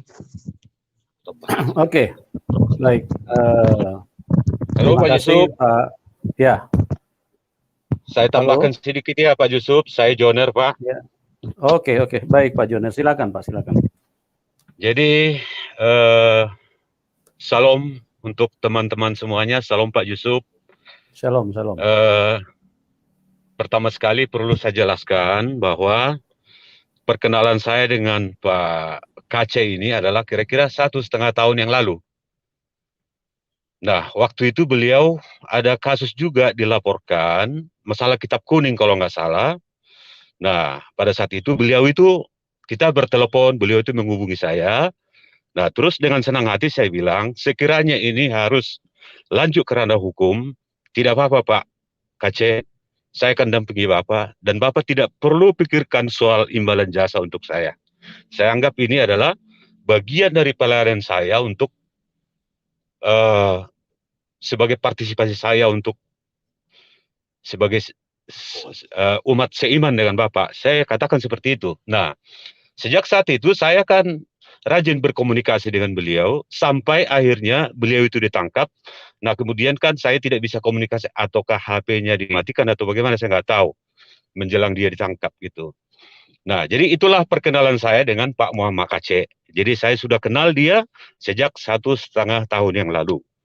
Nah, kedua, perlu saya tanggapi kerisauan daripada keluarga atas pertanyaan daripada rekan kami hebat, Aritonang. Nah, perlu saya tanggapi bahwa pengacara itu kan fungsinya adalah untuk membela kepentingan hukum klien. Nah, konkretnya adalah bagaimana keringanan yang seringan-ringannya akan diperoleh oleh klien tersebut. Nah, dalam hal itulah pengacara harus jeli melihat situasi yang dialami oleh klien. Kan seperti itu. Nah, sekarang kan kita analisis apa yang dialami oleh klien ini. Pertama, dia itu ada 3 penyakit yang sangat berbahaya kalau dibiarkan tanpa ada suatu penanganan medis, yaitu gula darah tinggi, kencing berdarah, dan kolesterol tinggi gitu. Nah, salah satu upaya pengacara adalah bagaimana supaya penyidikan tetap berjalan dengan memperhatikan keadaan kesehatan daripada klien ataupun si tersangka sehingga perlu penanganan medis. Nah, itulah yang diupayakan oleh kami. Sekiranya di surat kuasa ini berlanjut. Nah, kedua, harus diperhatikan oleh seorang pengacara juga kira-kira barang atau keadaan apa yang dialami oleh klien di samping itu. Contohnya adalah adakah barang bukti yang berkaitan dengan keberlangsungan hidup yang ada kaitannya atau yang tidak ada kaitannya juga dengan tindak pidana itu yang disita oleh polisi. Nah, kondisi daripada klien, informasi yang kami dengar adalah bahwa ATM-nya disita. Nah, ATM ini adalah sumber kehidupan keluarga daripada Pak KC. Nah, yang dimaksudkan oleh rekan kami hebat itu adalah bagaimana itu supaya dikembalikan kepada keluarga sehingga keluarga itu bebannya tidak terlalu berat. Dan tidak akan mungkin dari awal kami tim membuat suatu deklarasi, kita tidak akan mendapatkan keuntungan finansial dari sini. Nah, itu komitmen kami, Pak, dari awal gitu.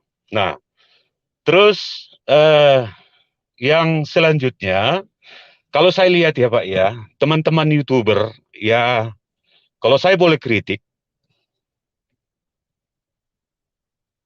kita jadi terhalang untuk mencapai tujuan. Tujuannya adalah apa? Bagaimana untuk meringankan hukuman yang akan didapat oleh Pak KC.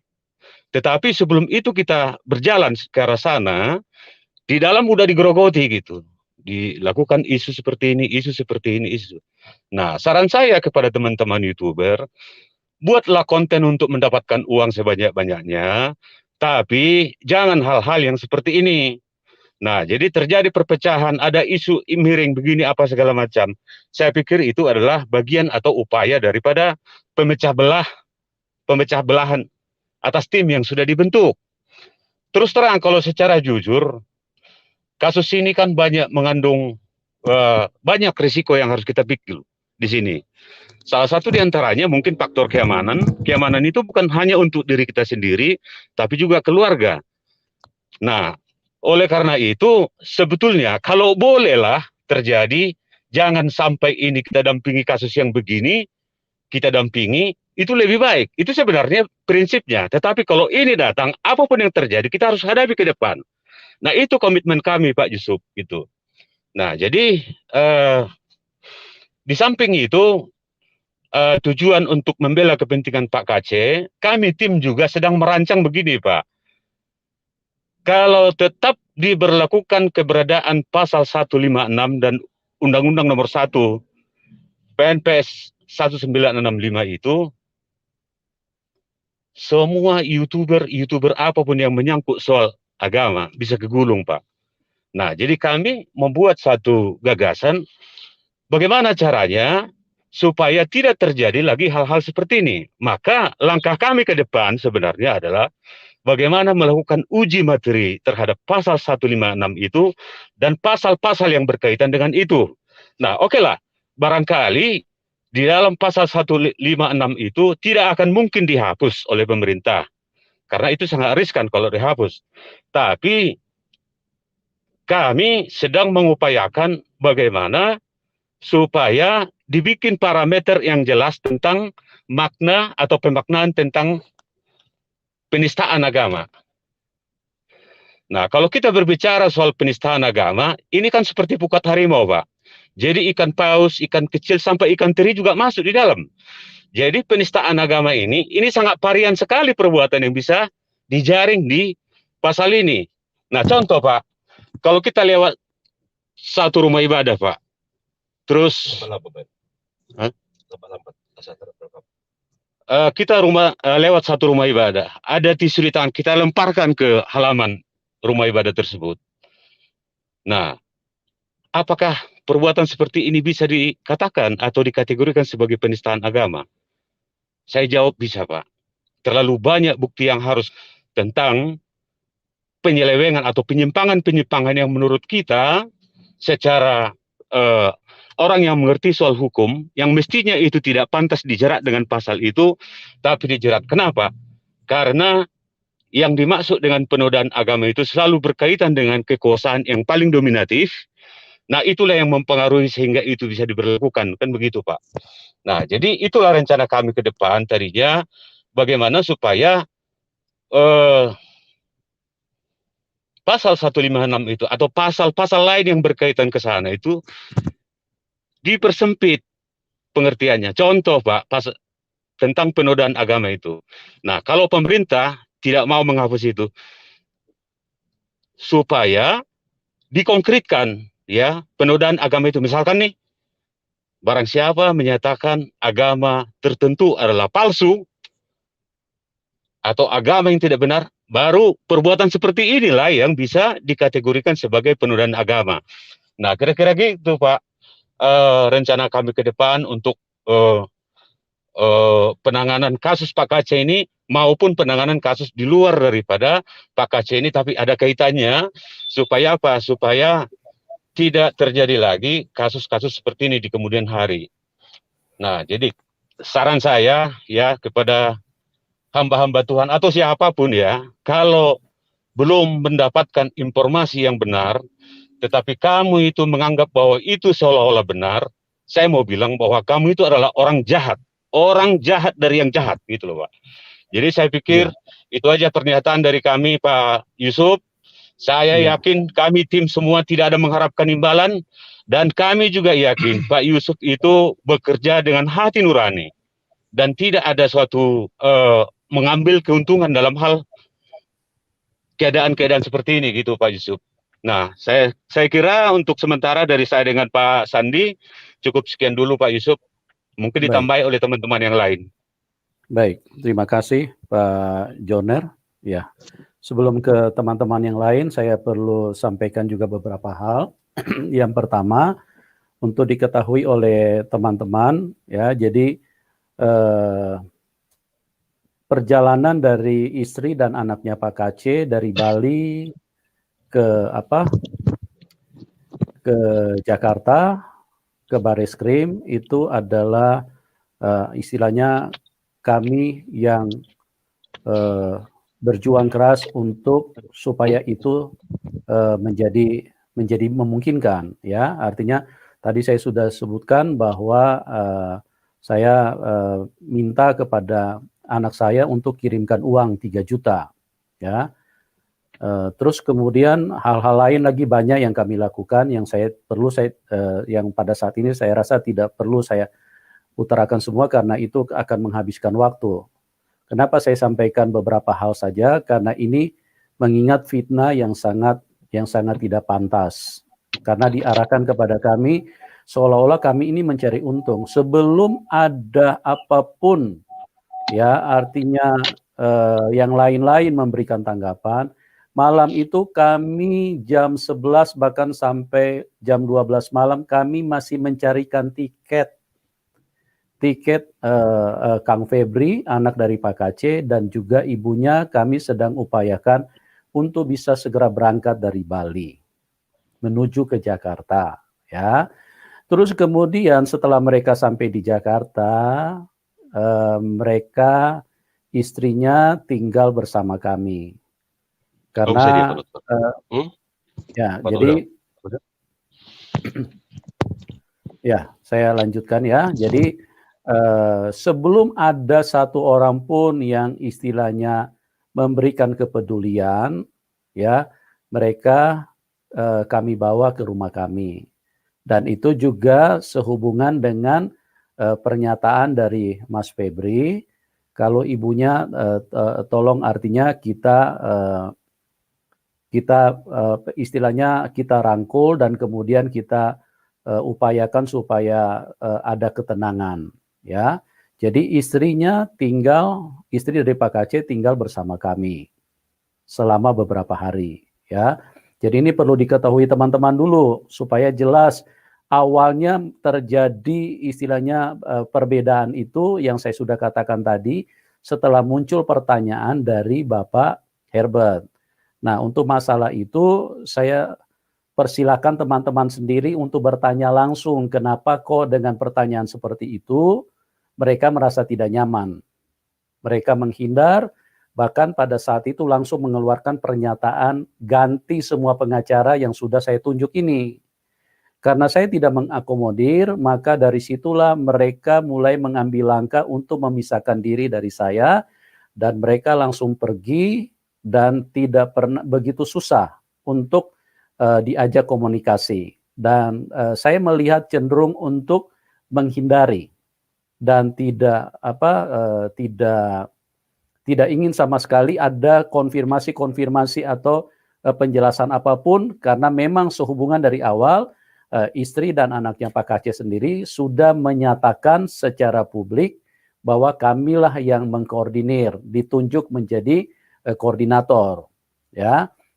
Nah, yang perlu saya sampaikan juga kepada teman-teman bahwa keterangan yang saya terima 1-2 kali per telepon yang saya lakukan dengan istilahnya dalam keadaan sulit, artinya karena mereka susah untuk dihubungi. Tadi menurut keterangan dari Pak Sandi, keterangan yang terakhir pembicaraan kemarin, katanya Kang Febri ini teleponnya seringkali dilacak, ya, makanya beliau seringkali mematikan handphone.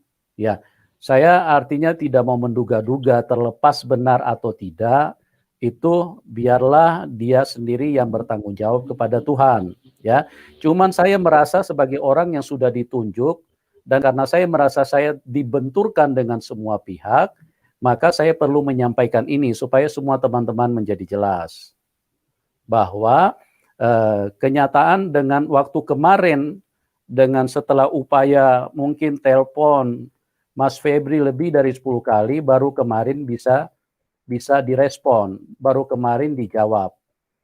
Ya, dan pernyataan yang diberikan oleh Mas Febri itu pun juga tidak benar. Artinya waktu saya tanya, Mas Febri ada di mana? Ya, enggak, saya tidak bertanya ada di mana. Saya cuma langsung mengatakan, saya bilang, Mas Febri, ini posisi saya sangat terjepit. Tolong saya jangan diposisikan seperti ini. Saya sangat berharap untuk Mas Febri ini segera memberikan penjelasan yang sebenarnya. Ini arahnya mau kemana? Apakah langkah-langkah yang Mas Febri ini sedang kerjakan di luar selama kurang lebih 2 minggu ini tanpa pemberitahuan kepada kami, ini langkah-langkahnya seperti apa? Mau ambil alih ini masalah, mau tangani sendiri, tolong diperjelas supaya saya publikasikan. Jadi tidak ada lagi saya dibenturkan dengan pihak-pihak lain. Itu, ya. Kalau memang Mas Febri memang maunya seperti apa, tolong diperjelas. Kita live bersama-sama di YouTube supaya kami tidak difitnah dengan berbagai pihak yang terus istilahnya mendorong kami ke arah itu. Ya, saya juga tidak tahu mereka ingin memfitnah kami dengan tujuan-tujuan apa. Ya, hanya Tuhanlah yang tahu dan mereka juga yang tahu. Nah, penjelasan dari Mas Febri kemarin, oh iya Pak, saya ini lagi ada urusan kasus atau apa, saya posisinya lagi di Bogor. Sementara ibu saya tanya di mana, ibu katanya ada di Bekasi. Nah, kenapa saya tahu keterangan ini tidak benar? Karena setelah beberapa menit kemudian ada informasi kalau Febri dan ibunya itu sedang bersama-sama seorang hamba Tuhan dan juga sedang ada di satu rumah yang saya kenal betul siapa orangnya. Nah, di sini kan terlihat bahwa Febri memberikan keterangan yang menyembunyikan tujuan-tujuan yang sedang dia lakukan. Ya, kalau teman-teman mau bertanya tujuannya apa, silakan tanya langsung sama Febri. Silakan tanya langsung sama istrinya, kenapa mereka sampai memposisikan kami, memperlakukan kami seperti itu. Kalau memang kalian punya tujuan tersendiri, ya penjelasan dong, konfirmasi dong, ya. Berikanlah keterangan yang memang sebenarnya, apa adanya. Tolong jujur apa yang sedang kalian inginkan. Jangan membuat kami dengan menjadi terbentur kepada berbagai pihak. Kami difitnah, ya, dan segala macam.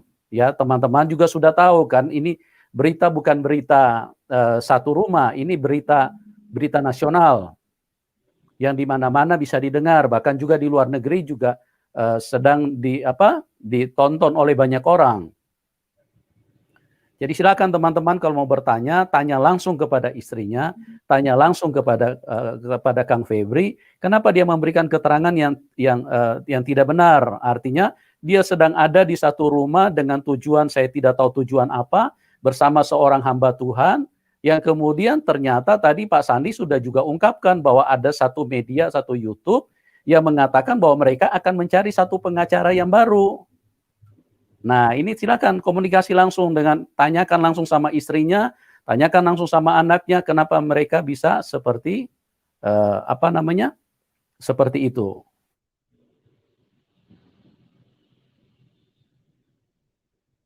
Halo. Terus keterangan selanjutnya bahwa Mas Febri ini artinya berbohong kepada kami, supaya teman-teman semua tahu. Waktu saya bicarakan kemarin, setelah saya mengatakan artinya memberikan ruang kepada mereka, apakah Mas Febri ingin mengambil langkah-langkah tersendiri?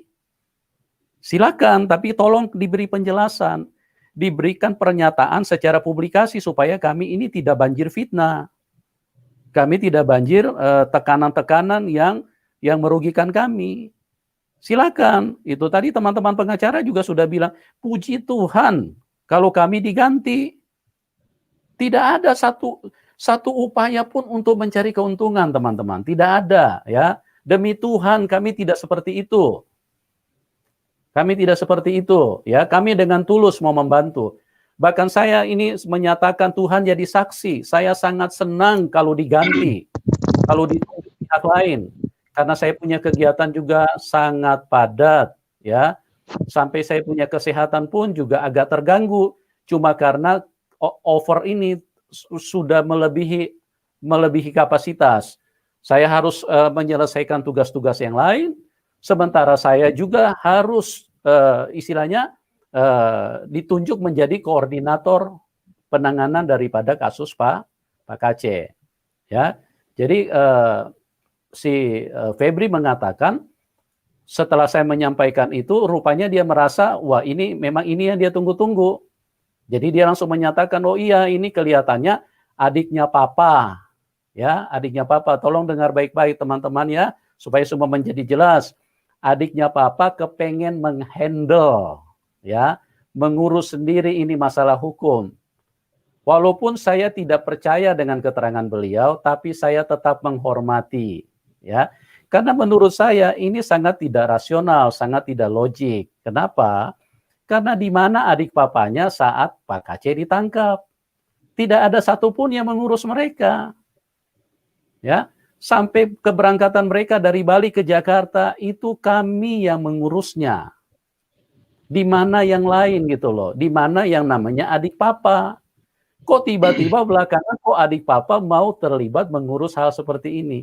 Itu silakan aja. Saya cuma menjelaskan ya supaya teman-teman menjadi jelas. Jadi keterangan yang diberikan ini ternyata semua keterangan yang tidak sesuai dengan kenyataan. Bahkan sudah beredar isu juga bahwa yang menangani ini akan dikoordinir oleh seorang hamba Tuhan. Ya, silakan, puji Tuhan, haleluya. Ya, saya sangat senang kalau bisa dibebaskan. Artinya, maksudnya bukan saya tidak ingin menolong Pak KC, tapi saya merasa dengan posisi saya saat ini, saya mengalami tekanan dari berbagai pihak, seperti yang saya sudah uraikan di awal. Nah, terus apa lagi? Yang saya perlu jelaskan begini, saya dari awal berusaha keras untuk membangun pemahaman kepada Ibu KC dan juga Kang Febri, supaya kita berupaya sekuat mungkin, ya, sekuat mungkin nih, untuk supaya kita bisa segera diizinkan bertemu Pak KC. Karena alasan dari penyidik bahwa Pak KC kan sedang isolasi mandiri. Nah, upaya-upaya saya coba koordinir dengan Pak KC, dengan teman-teman advokat, apakah kita punya langkah lain untuk supaya paling tidak kita tahu keberadaannya Pak KC. Apakah Pak KC baik-baik saja kesehatannya? Apakah Pak KC baik-baik saja fisiknya? Coba teman-teman pengacara tolong pikirkan langkah yang kita harus ambil itu seperti apa. Ya, karena dalam pertimbangan saya sebagai hamba Tuhan yang seringkali mengurus tentang keluarga-keluarga, ya, memberi konseling, memberikan pelayanan kepada jemaat, itu biasanya kalau istri dan suami, kalau dalam masalah sebesar apapun, kalau mereka ada kesempatan untuk bertemu, berkomunikasi dengan satu kerinduan yang besar, walaupun mungkin tidak berkomunikasi, paling tidak bertatap-tatapan saja itu sudah ada satu kekuatan yang luar biasa. Makanya saya minta sama teman-teman pengacara, tolong diupayakan kalau bisa video call saja antara istri dan Pak KC-nya. Gitu. Dan teman-teman pengacara berupaya itu.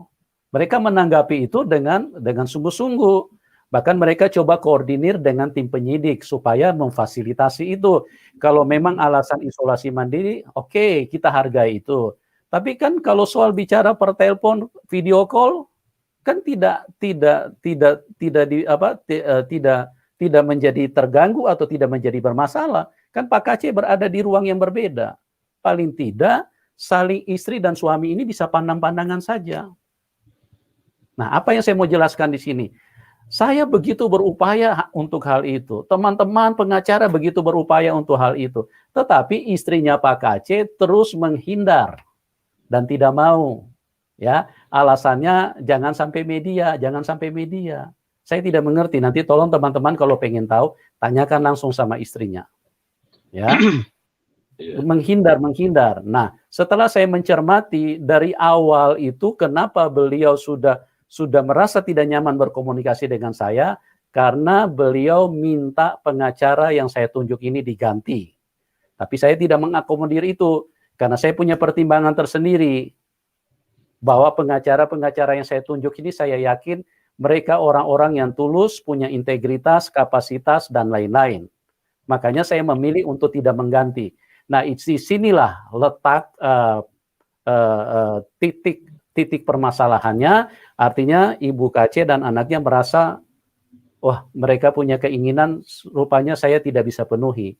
Nah, inilah yang membuat mereka sulit ditemui, tidak mau berkomunikasi, menghindar, sementara isu di luar berkembang secara liar dan merugikan kami. Itu sebabnya kami menjelaskan pada saat ini. Dan yang perlu kita perjelas, bahwa tadi sudah disampaikan oleh Pak Joner, kalau Pak KC ini punya penyakit-penyakit yang memerlukan perhatian secara khusus. Itulah dasar-dasarnya kenapa kami menghendaki supaya pihak penyidik memfasilitasi minimal video call. Supaya kami tahu Pak KC di sana aman-aman saja kah? Kan tidak ada yang tahu di dalam ruangan apakah dia punya pernafasan terganggu, ataukah dia punya gula darah sedang naik, atau kan tidak ada yang tahu. Gitu. Itulah yang bertujuan, itulah yang kami sedang lakukan, tapi istri dan anaknya memilih untuk tidak sependapat dengan kami. Artinya mereka bergerilya di luar.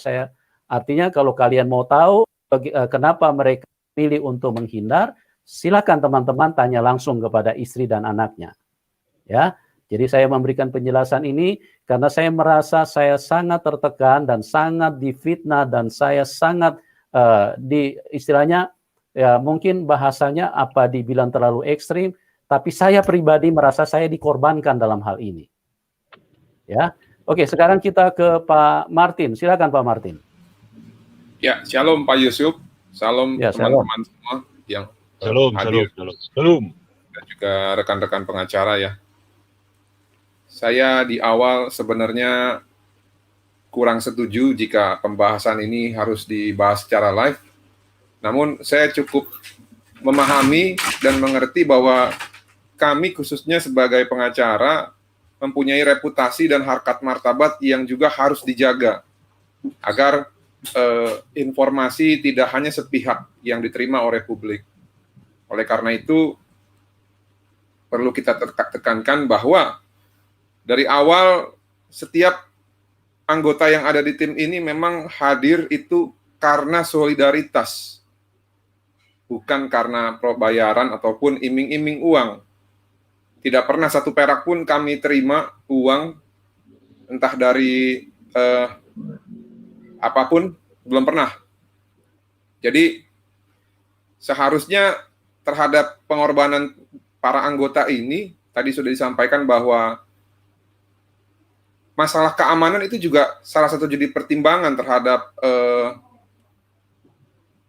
apa yang akan menimpa kami ketika kami mengambil langkah untuk membela kepentingan hukum Pak KC. Jadi sudah seharusnya memang dalam hal ini ditimbang dari sesuatu hal yang besar yang sudah kami terima, resikonya. Dari sinilah sebenarnya butuh kebijaksanaan, khususnya terhadap prinsipal ya, Kang Febri, untuk melihat segala sesuatunya itu secara komprehensif. Jangan karena satu bahasa atau satu kata, itu langsung seakan-akan menjustifikasi bahwa seluruhnya jelek. Harus dilihat bahwa kita ini datang ke sini karena niat tulus. Jadi jangan dilihat dari satu kata yang terlontar dan itu dianggap mencurigai, lalu semuanya itu dianggap tidak benar. Nggak begitu caranya. Lalu tadi saya juga setuju sama abangku ya, Bang Sandi. Jikapun kuasa nantinya akan dicabut, kami tidak pernah keberatan. Karena memang sesuai dengan ketentuan antara pemberi kuasa dan penerima kuasa, ketika pemberi kuasa mencabut gugatan itu, ya sudah selesai, nggak apa-apa. Namun, caranya haruslah yang bijaksana. Karena dalam hal ini yang memberikan kuasa adalah keluarga, Ibu KC, seharusnya informasi ini jangan dulu disebarkan ke publik sebelum dari yang bersangkutan ini mengutarakan kepada kami. Karena kalau yang tidak berkepentingan menyampaikan suatu isu, lalu beredar di masyarakat ataupun di sosial media ini, pasti ada yang menilai aneh terhadap keganjalan ini dan berpikir bahwa ada sesuatu yang salah dari tim kuasa hukumnya. Padahal enggak.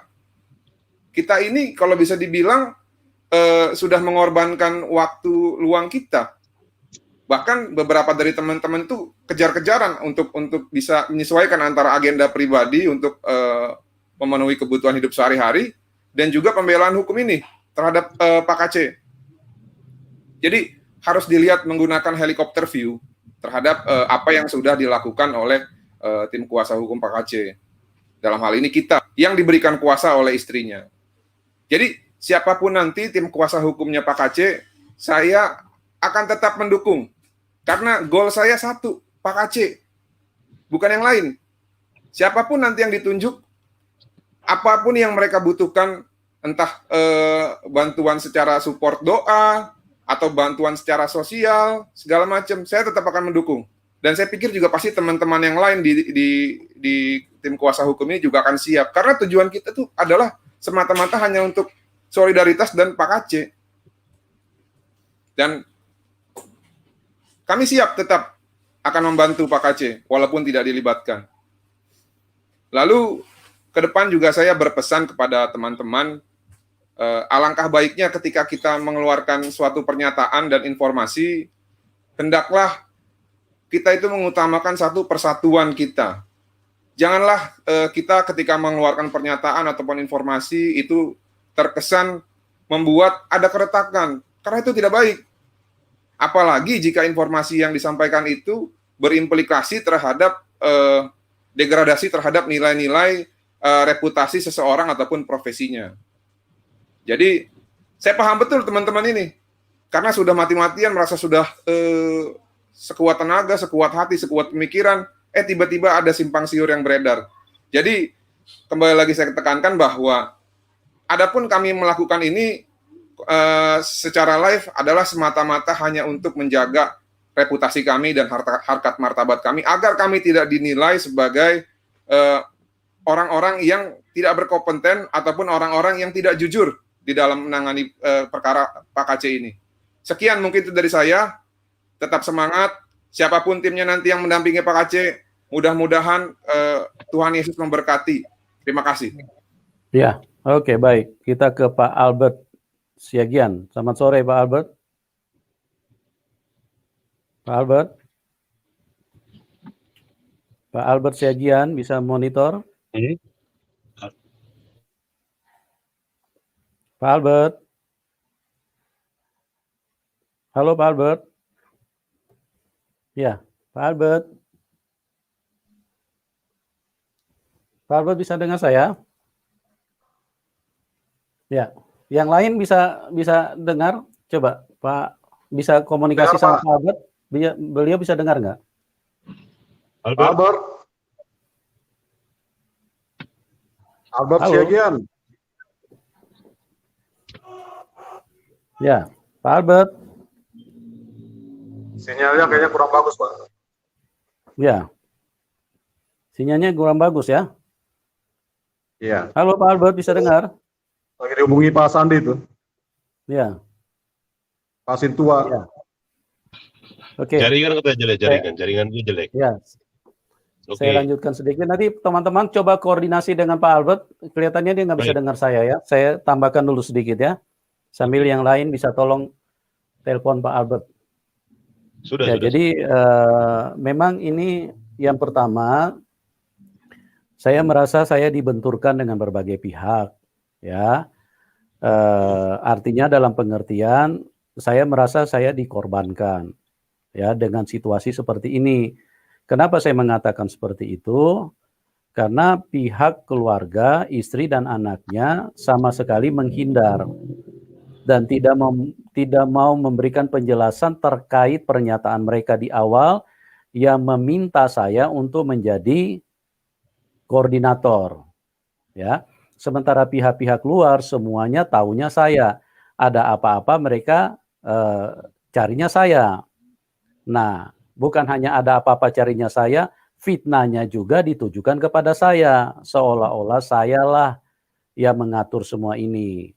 Padahal saya hanya coba mengkondisikan sesuai dengan perkembangan, khususnya permintaan keluarga, istri dan anaknya Pak KC, ya, seperti yang saya sudah uraikan di awal. Nah, yang membuat saya menjadi terheran-heran, kita di sini, saya dan pengacara berupaya keras sekali untuk supaya minimal Pak KC itu segera bisa berkomunikasi, terhubung. Ya, tolong dicatat teman-teman ya, supaya istri dan anaknya segera bisa terhubung dengan Pak KC, minimal video call. Kalau memang sekarang ini Pak KC sedang isolasi mandiri. Saya pikir itu kan bukan satu masalah, karena kalau isolasi mandiri oke, dia ada di satu tempat yang sedang isolasi, sementara menggunakan video call kan juga bisa. Tapi yang membuat saya terheran-heran, istri dan anaknya sepertinya tidak menganggap itu sebagai usulan yang baik. Gitu. Malah mereka dengan adanya seperti itu, kepengen untuk lebih menjauh. Bahkan kalau bisa, menurut pengertian saya, kalau bisa mereka hilang dari pandangan saya, supaya saya tidak tahu apa tujuan mereka. Karena yang membuat saya terheran-heran, saya bingung, kenapa kok seorang istri, seorang anak, ya artinya saya sebagai pribadi, artinya wajar dong saya bertanya-tanya, hati sebagai istri seperti apa. Masa kok tidak rindu untuk bicara dengan suami? Masa kok seorang anak artinya tidak mengedepankan usaha apapun? Kalau saya misalnya di posisi anak, kalau bisa saya masuk juga sama-sama dalam penjara supaya saya bisa tahu posisi, kalaupun saya ikut ditangkap saja biar sekalian supaya saya bisa tahu keadaan papa saya di dalam. Itu kalau saya ya, tapi kalau orang lain saya ya ini saya cuma menjelaskan aja karena di sini merupakan titik keanehan bagi saya. Ada apa? Kenapa hati mereka kok sepertinya kami yang berjuang keras untuk supaya bisa komunikasi antara suami dan istri, antara anak dan papa, tapi sepertinya mereka lebih merasa nyaman untuk menghindari kami, gitu. Ya, nah ini kalau memang teman-teman mau lebih jelas, ya saya tinggal arahkan, silakan tanyakan langsung kepada mereka, kenapa hati mereka seperti itu, atau apa yang mereka sedang inginkan, ya, atau apa yang sedang mereka tuju, ya silakan konfirmasi kepada mereka, ya. Teman-teman, saya menyatakan ini sekali lagi untuk supaya jangan sampai fitnah itu terus dihembuskan kepada kami, jangan sampai tekanan-tekanan itu terus dibenturkan kepada kami. Karena dalam hal ini saya baik secara tenaga, secara pikiran, saya merasa over, ya. Artinya kadang-kadang kesehatan saya juga bisa terganggu cuma karena memikirkan bagaimana saya bisa menolong Pak KC, ya. Saya perlu tambahkan ini teman-teman tolong dengar, Tuhan jadi saksi nih, ya. Tuhan jadi saksi, Tuhan yang saya sembah, Tuhan Yesus Kristus yang jadi saksi nih. Tolong dengar teman-teman. Saya di dalam berusaha untuk menolong Pak KC, bangun tidur saja saya bisa nangis loh. Kadang lagi ini saja saya bisa nangis. Saya kasihan gitu loh sama saudara saya. Saya ingat bagaimana caranya saya harus lakukan yang terbaik buat dia, buat Pak KC. Ini Tuhan jadi saksi nih teman-teman. Kalau saya tambah atau saya lebihkan atau saya kurangi, Tuhan jadi saksi, ya. Istilahnya itu seperti kayak orang sedang pacaran. Saya juga nggak tahu kenapa saya punya perasaan seperti itu. Saya benar-benar terhisap. Saya punya perasaan itu terlalu terbawa ke situ. Kadang saya suka sedih sendiri. Lagi apa Pak KC di dalam sana? Apakah dia baik-baik saja? Apakah dia makan juga baik? Apakah dia tidur juga baik? Apakah dia juga... Itu yang menjadi pikiran saya. Cuma yang menjadi keanehan saya, kok kenapa mereka ini kok tidak bisa nyambung dengan apa yang sedang saya kerjakan? Padahal mereka sendiri yang tunjuk saya sebagai koordinator. Nah, sekali lagi saya tekankan, dari awal istri Pak KC itu di rumah kami. Dan kamilah yang mengusahakan supaya mereka segera tiba di Jakarta. Nah, terjadi perbedaan ini setelah muncul pertanyaan itu. Sekali lagi saya tekankan, ya, mungkin teman-teman bisa di-mute dulu sementara ya. Sekali lagi saya tekankan, saya membuat suasana ini jadi seperti ini hanya karena muncul pertanyaan dari Pak Herbert sebagai salah seorang tim pengacara dengan tujuan untuk pembelaan hukum, untuk kebaikan keluarga, kebaikan Pak KC sendiri. Nah, ada apa? Kenapa kok mereka bisa artinya punya pemikiran yang berbeda? Ya, kembali lagi kalau ada yang mau bertanya seperti itu, saya persilakan hubungi langsung istri dan anaknya. Ya, nah saya mau tambah ya. Halo, siapa yang bicara nih? Oke Pak, nanti saya coba menyambungkan sesuatu lagi, mau ditambahkan. Ya, oke, jadi hal itulah teman-teman ya, saya ada beberapa hal yang saya ingin sampaikan. Yang pertama, saya merasa sangat tertekan. Yang kedua, saya merasa saya jadi korban. Ya, yang ketiga, saya ingin menyatakan saya merasa aneh sekali gitu loh. Aneh sekali dengan adanya sikap atau perilaku yang ditunjukkan oleh istri dan anaknya. Sampai hari kemarin masih muncul dengan keterangan yang tidak benar, artinya beliau ada di satu rumah yang saya kenal bersama seorang hamba Tuhan yang juga Pak Sandi juga tahu bahwa ternyata sudah live di YouTube, hamba Tuhan ini akan mengkoordinir pengacara. Nah, kalau memang rekan hamba Tuhan Anda benar, kenapa Anda tidak konfirmasi kepada kami dulu? Kenapa Anda cuma mendengar sebelah pihak? Ya, tolong nih teman-teman hamba Tuhan, kenapa Anda cuma komunikasi sebelah pihak? Bukankah Anda hamba Tuhan? Bukankah Anda tujuannya untuk menyuarakan kebenaran? Kenapa kok cuma mendengarkan satu pihak? Tanpa konfirmasi kepada kami, kan ini sudah ada pernyataan. Ya, sekali lagi saya tidak mempermasalahkan mau diganti, puji Tuhan, haleluya, haleluya, puji Tuhan, haleluya. Ya, karena saya merasa lega, saya tidak perlu terlalu over di dalam beban. Kalau mau diganti, tapi kenapa sebagai hamba Tuhan tidak ada konfirmasi, tidak ada penjelasan, bahkan penjelasan yang tidak benar muncul dari seorang anaknya Pak Kace. Kalau dia sedang ada di sinilah, dia sedang mematikan handphone lah, dan segala upaya. Pembicaraan kemarin saya juga ada rekam itu dengan anaknya Pak Kace. Ya, saya bilang semuanya ini saya bisa baca, cuman saya coba untuk selalu meneduhkan. Saya hanya ingin keterbukaan daripada Febri. Kalau memang kalian ingin seperti apa, jelaskan kepada kami. Berikan penegasan, ayo kita live bareng-bareng di YouTube supaya semua orang tahu. Jangan kalian berdiri dari jarak jauh dengan tidak pernah mau bisa diajak berkomunikasi, tapi kalian sementara menyebarkan istilahnya informasi-informasi dengan tujuan untuk melakukan satu upaya tersendiri, berbeda dengan apa yang sudah kamu nyatakan di publik. Nah, ini kan yang menjadi titik masalah. Begitu. Oke, Pak Herbert mana Pak siapa nih? Pak Albert. Halo, Albert. Ya, terima kasih Pak Yusuf dan Amang Sintua Sandi Situngkir. Waduh.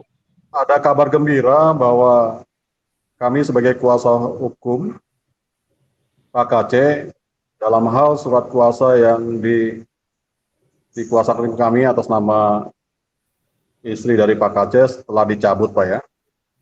Itu kalau saya perhatikan tanggal 4 itu, September. Dan baru hari ini dikirim ke kami gitu ya. Jadi bagi kami itu tetap hal yang positif. Tetap kami mengucapkan terima kasih atas kepercayaan sebelumnya terhadap kami. Yang kami patut syukuri adalah ketika kami diminta sebagai pendamping hukum, banyak hal yang kami bisa nikmati berkat Tuhan itu. Satu adalah kami bisa tambah banyak kenal, baik terhadap Pak Yusuf, Pak Paul, Pak Febri, istri Pak Kace, dan semuanya. Itu berkat Tuhan luar biasa. Dan hari ini kuasa kami dicabut. Puji Tuhan ya, jadi kami bisa fokus ke tugas-tugas lain.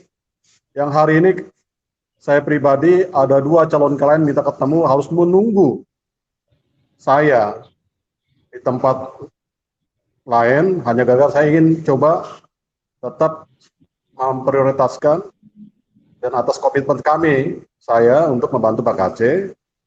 Saya harus siap dimarahi sama calon klien ini, ada 2 orang ini hari ini. Terus kedua, yang perlu sebelum berakhir komunikasi kami dengan pihak keluarga Pak Kace, saya pribadi coba kembali menegaskan, menyampaikan, menginformasikan atas informasi yang sudah disampaikan oleh Pak Sandi dan kami sebagai pendamping hukum. Hari ini sebagai pernyataan terakhir, kami perlu jelaskan bahwa untuk komitmen kami dulu awalnya bahwa Pak Kace harus bebas, namun terjegal di tengah jalan. Hari ini kami cuma memberikan edukasi, informasi. Kenapa Pak Kace tuduhannya sangat lemah? Karena kami coba tekankan lagi ya pada para Bapak Ibu sekalian, bahwa pihak kepolisian mengabaikan aturan khusus dan langsung menerapkan aturan umum dalam dugaan kasus penistaan atau penodaan agama ya. Jadi yang saya maksudkan aturan khusus yang dikesampingkan oleh pihak kepolisian adalah penetapan Presiden nomor 1 tahun 1965 itu ya, PNPS, tentang pencegahan penyalahgunaan itu atas penodaan agama. Yang seharusnya Bapak KC mendapatkan peringatan keras terlebih dahulu ya, untuk menghentikan perbuatannya. Jika setelah diberikan peringatan keras, namun itu tidak diindahkan, maka Pak KC barulah dapat dikenai pasal 156A itu. Nah, terus kedua, perbuatan Pak KC itu sebatas dialog teologis ya, melakukan dialog-dialog kajian-kajian agama yang itu kan sebenarnya sulit dibuktikan dan harus dibuktikan terlebih dahulu jika adanya niat jahat. Terus berikutnya adalah Pak KC sebenarnya sudah kami siapkan saksi-saksi yang meringankan beliau. Saksi-saksi ini dari pihak-pihak seberang dan mereka menilai Pak KC itu tidak ada unsur kesalahan. Nah, ini kan cukup unik. Kenapa unik? Karena mereka sendiri dari kalangan mereka loh memberikan kesaksian bahwa Pak KC tidak salah, bukan dari kalangan Kristen, tapi dari kalangan mereka sendiri. Nah, ini kan kita mau coba mengupayakan segala cara mungkin bahwa Pak KC itu tidak pantas untuk dikenai sanksi hukum. Nah, itu yang kami coba jelaskan hari ini untuk biar Bapak Ibu memahami segala perjuangan kami yang bergerak secara silent, secara senyap. Dan ini hal yang kami coba sampaikan, dan masih ada lagi yang kami sudah siapkan peluru-pelurunya dalam berperang di pengadilan. Namun sebatas itu yang kami bisa sampaikan. Jadi kalaupun kami sudah dicabut kuasa kami tetap mengucapkan terima kasih pada Tuhan dan semua keluarga. Puji Tuhan, semoga kita semua diberikan kesehatan dan berkat Tuhan, hikmat dan kedewasaan rohani ya, agar kita bisa menjadi berkat, bukan menjadi batu sandungan bagi masyarakat Indonesia dimanapun mereka berada. Terima kasih Pak Yusuf atas waktu dan perjuangannya. Kami tetap support, dan juga para YouTuber lain yang berhamba-hamba Tuhan. Doakan kita semua Pak KC biar ditolong Tuhan, diberikan kesehatan, dan menjadi alat Tuhan yang luar biasa di kemudian hari. Amin. Oke. Baik, ini Pak siapa nih? Pak Albert ini mana nih? Bisa terhubung nggak Pak Albert? Pak Albert? Masih monitor Pak Albert? Ya, oke. Silakan Pak Sandi, ada yang mau ditambahkan? Atau Pak Jonas? Baik. Saya sampaikan dikit Pak ya. Jadi semuanya kan sudah jelas. Ini PB tiba-tiba di grup tim pengacara Muhammad KC, tiba-tiba posting pencabutan surat kuasa gitu ya. Artinya memang sudah jelas ya. Ini sudah diposting sama dia, alasannya pihak keluarga akan mengurus perkara ini secara pribadi sendiri gitu ya. Ini alasan pencabutan kuasa gitu ya. Oke. Jadi memang PB ini yang kami tunggu-tunggu memang supaya ada kejelasan gitu. Supaya teman-teman tahu semuanya ya. Bagaimana kawan-kawan pengacara misalnya ke Barreskrim yang diwakili oleh rekan Harepet dan kawan-kawan lainnya pada minggu lalu harus pulang karena ada informasi dari penyidik bahwa kuasa tidak dicabut, sudah dicabut gitu ya, atau kuasa sudah diganti. Coba bayangkan seorang pengacara yang sudah capek-capek menjumpai penyidik gitu ya, terus penyidik sampaikan, oh kalian bukan kuasa lagi, gitu kan? Tapi ketika kita mau konfirmasi ke PB juga nggak jawab gitu kan. Jadi memang sumbernya memang bukan di kita gitu. Kita mencoba membangun tim hukum yang baik gitu kan. Kami ini kan hanya kuasa hukum. Ya, 2 kali kami ke Barreskrim Mabes Polri itu, yang pertama mungkin waktu itu karena Herbert dan kawannya ya, disampaikan ke saya, "Loh, katanya ada informasi pencabutan kuasa."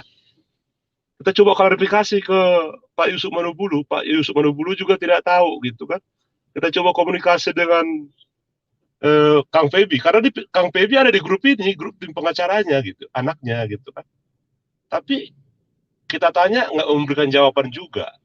Karena tidak memberikan jawaban, maka kita pakai tetap kuasa yang ada gitu. Kalau kita berdiam diri juga, kita kan salah.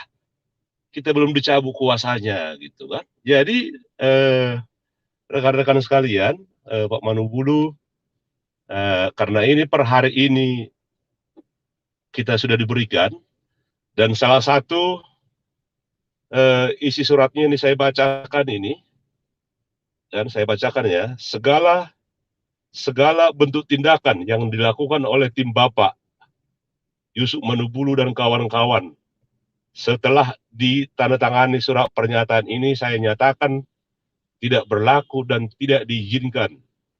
Oke ya, artinya tidak, ini ditandatangani 4 September, tapi kan kami kan baru terima gitu ya. Artinya mulai hari ini kami tidak akan membahas kasus ini gitu ya. Saya kira gitu Pak Yusuf, karena sudah kita terima surat ini dan ada larangan membahas kasus ini gitu. Kecuali setelah yang lain-lain nanti. Ya. Itu Pak Yusuf. Artinya apakah pernyataan seperti itu perlu nggak si Febri untuk live dipublikasi, atau hanya seperti itu saja sudah cukup? Bagaimana menurut Bapak-Bapak? Oh, tadi karena beliau kan sudah menunjuk pada waktu itu kan secara live gitu loh, Pak. Ini kan bersifat penyampaian tidak secara publik, tapi kepada. Nah, ini bagaimana menurut teman-teman pengacara ini menyikapi hal ini? Karena pada waktu pernyataan yang diberikan itu kan disampaikan secara publik. Iya.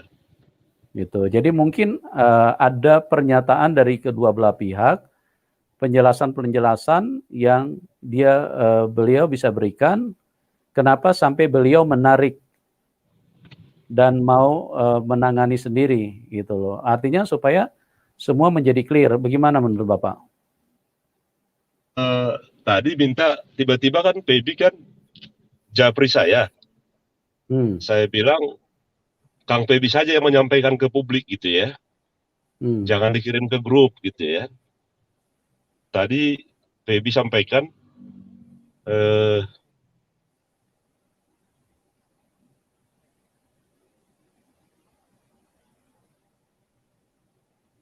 nanti disampaikan. Tapi saran saya begini Pak, saran saya kita sudah umumkan ke publik seperti ini.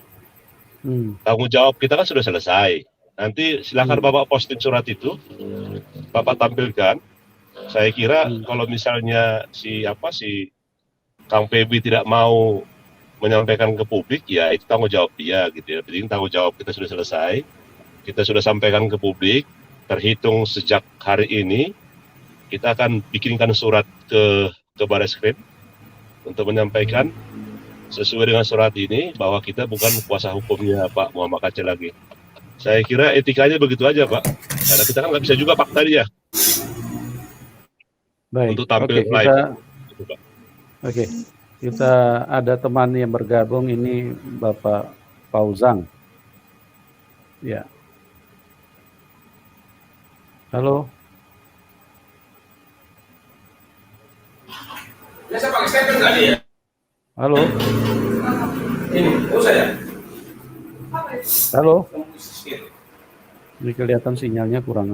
Pak Paul, selamat sore Pak Paul. Halo. Ya, selamat sore. Selamat sore ya. Gimana kabar Pak Paul? Ya, Pak Yusuf, luar biasa. Puji Tuhan Pak. Saya langsung aja nih, karena saya sebentar lagi mengajar. Saya tadi pasti dikasih infonya nggak agak terlambat. Jadinya saya baru bisa buka. terus saya tadi dengar statementnya Pak Yusuf dan Pak Sandi yang terakhir. Jadi supaya jangan salah paham bahwa kalau saya sendiri ya tidak pernah itu banyak komentar-komentar yang miring ya tentang Pastor Yusuf Manubulu.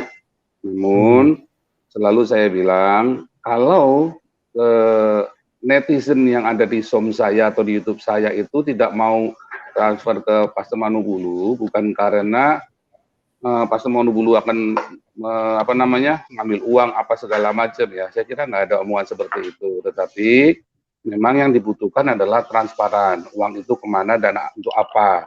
Karena dari awal sudah ada isu-isu yang tidak baik tentang Pastor Yusuf Manubulu. Tetapi itu pun selalu saya counter. Lihat semua video saya ya. Saya bilang itu haknya Pak Pastor Manubulu untuk melakukan pengumpulan dana apa segala macam ya, bahkan saya sendiri kan tegur Yohanes, kalau kamu memang nuduh Pastor Yusuf Manubulu tidak jujur dan harus buka rekeningnya, kamu sendiri harus buka rekeningnya karena kamu kan juga cantumkan nomor rekening kamu di sana. Nah jadi supaya teman-teman juga ngerti mengapa tidak mau transfer ke Pastor Manubulu, karena selama ini kita menggalang dana sendiri dan kita selalu buka rekening itu, kita open. Ini uang untuk apa? Kemarin Pak Sandi juga ada di dalam Zoom saya, juga saya jelaskan mengapa. Nah, dan kita sih berharap lawyer-lawyer tetap bisa bersatu dan bisa kompak ya. Pak Sandi, Pak Herbert. Terus saya tadi pagi saya baru bangun tidur sempat baca WhatsApp-nya Pak Herbert Aritonang. Atau mau ganti? Wah, saya nggak tahu, belum ada isu penggantian. Justru kita aja belum ketemu KC kok. Kan kita belum ketemu Pak KC-nya. Yang berhak memberikan kuasa bukan keluarganya Pak KC loh. Pak KC itu sudah tua loh dan masih sehat. Jadi menurut setahu saya yang berhak mencabut dan memberikan kuasa pendampingan itu Pak KC, bukan keluarganya. Setahu saya ya, maaf kalau salah ya, tapi setahu saya mah begitu ya. Itu kan hal yang mudah dimengerti masalah kuasa hukum itu. Kalau Pak KC belum mencabut dan belum menentukan siapa, jadi saya kira bukan masalah siapa yang mau jadi lawyer atau mendampingi. Karena kalau kemarin kita ngomong sama Pak Saifuddin, karena dalam hemat saya, Pak Saifuddin kan sudah pernah di dalam.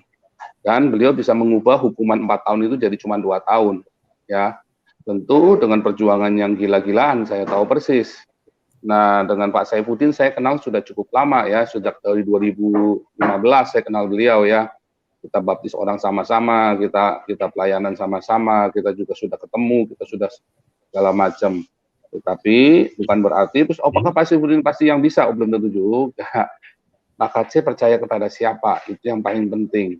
Dan bukan masalah berarti timnya Pak Yusuf Manubulu tidak baik. Bukan juga. Bukan masalah timnya Yusuf Manubulu tidak baik. Dari awal saya sudah bilang. Bahkan kemarin Pak Herbert Aritonang pun direkomendasi loh oleh sahabat saya Pak Puteh loh. Ya kan? Kita semua dengar di YouTube-nya saya kemarin bahwa Pak Puteh ini kan ex komandan GAM ya, yang sering nongol di YouTube saya itu timnya Pak Jenderal Tobing. Masa saya nggak percaya dengan Pak Herbert Aritonang. Tetapi yang masalah adalah kita tujuannya adalah tidak mau sampai Pak KC itu melakukan upaya damai dengan minta maaf. Itu wah, kalau udah begitu itu udah sial bener dah itu. Udah kalau udah begitu saya yakin pasti dijamin tidak akan ada yang dukung KC lagi. Tetapi yang kita mau adalah KC berjuang sampai terakhir apapun, berapapun hukumannya apapun. Dan yang kedua, kita tidak mau pengacara itu pro bono. Karena kita tahu ini ada duitnya. Ada uang yang terkumpul. Jadi jangan bullshit lah kalau bilang, gua pengacara pro bono, bullshit lah. Kita tahu ini ada uangnya lah. Kemarin Pak Saifuddin sudah sebutkan, perjuangannya beliau itu sampai 1 miliar. Kan udah ngomong 1 miliar rupiah loh. Menghabiskan 1 miliar. Itu macam-macam. Ya kita butuh media, kita butuh segala macam. Ya perjuangan. Dan di dalam pun, masa di dalam mau ditaruh di sel tikus terus. Kita sama-sama tahu kamar itu beli di dalam itu. Ya. Itu bukan rahasia umum lagi. Nah, itu semua butuh uang. Dan kita mau support KC itu sampai ke dalam. Nah, untuk support ke dalam itu, apakah Pak Yusuf Manubulu siap buka rekeningnya ke publik, ya untuk rekening untuk tampungan ini. Karena kita, sekali saya bilang, donasi kirim, kita sudah miliaran loh. Donasi di YouTube saya sudah bunyi miliar. dan kita buka semua, tidak ada yang kami tutup. Nah, jadi apakah baik. Pak Yusuf Manubulu siap untuk membukanya? Pak Paul, bisa dengar saya? Dari Pak Paul? awal, waktu Pak Yusuf Manubulu bilang, satu pintu, nah itu sudah membuat orang-orang itu menjadi gerah karena bilang satu pintu. Emang selama ini apakah pernah ada orang Kristen yang berdonasi dan diselewengkan? Halo Pak Paul. Belum pernah ada kan? Pak Paul? Ya. Bisa dengar saya, Pak? Ya, bisa. Ya, jadi begini, saya jelaskan dulu ya, supaya artinya penjelasannya benar-benar ini tepat. Jadi yang meminta itu koordinasi satu pintu itu adalah anak daripada Pak KC bersama dengan istrinya. Karena penggalangan dana yang dilakukan itu belum ada koordinasi sama mereka. Jadi saya tidak pernah meminta atau merancang menginginkan seperti itu. Itu atas permintaan istri dan anaknya. Ya. Saya cuma meresponi karena tujuannya ingin menolong saudara saya Pak KC yang sedang berurusan dengan pihak hukum, dengan pihak yang berwajib. Jadi ini tolong dimengerti ya.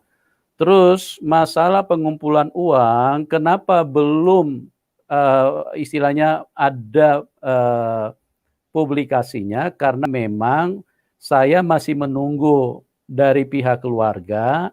Ini langkah yang kita tempuh ini seperti apa? Karena pada waktu itu saya sudah mengusulkan kepada Febri anaknya Pak KC, kita tampilkan saja nomor rekening istrinya atau Ibu Watma, Haji Watma. Tetapi Kang Febri berkeberatan. Kang Febri tidak mau. Karena dengan pertimbangan jangan sampai nanti proses hukum, ibunya nanti ikut diperiksa lagi. Jadi tolong teman-teman semua yang tidak mengerti, tolong dipahami, ini saya jelaskan yang sebenarnya. Ya, si Febri tidak bersedia, kita waktu itu saya memang langsung ingin supaya istrinya Pak KC ditampilkan. Ya, nah sehubungan belum ada keputusan final, komunikasi yang jelas, kesepakatan antara keluarga dengan saya yang mereka tunjuk pada waktu itu, saya yang memilih berdiam diri saja.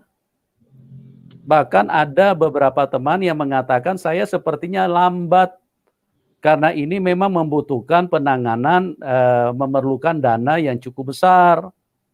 Ya, untuk misalnya saksi ahli dan lain-lain. Kalau misalnya persidangannya sampai dilakukan di Bali, ini kan para advokat, pengacara kan butuh transport dan akomodasi.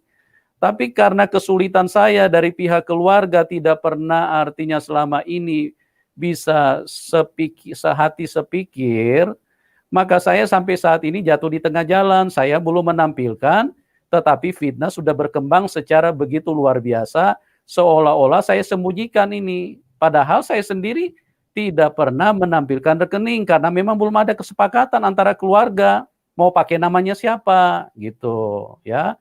Jadi tolong teman-teman yang lain biar bisa jelas, ini semua saya menyesuaikan, mengkondisikan sesuai dengan keluarga itu sendiri.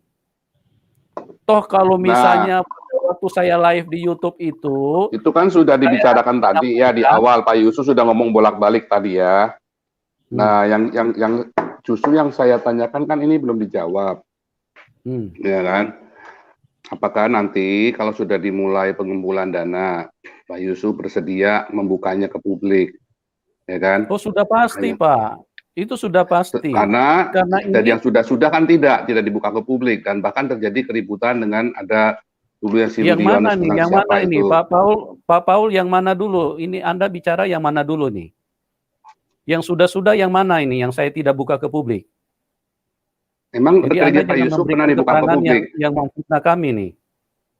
Yang mana saya fitnah? Rekening Pak Yusuf pernah dibuka ke publik nggak? Oh, itu kan untuk dukungan buat pelayanan saya, Pak. Nah, iya kan berarti nggak pernah dibuka, toh.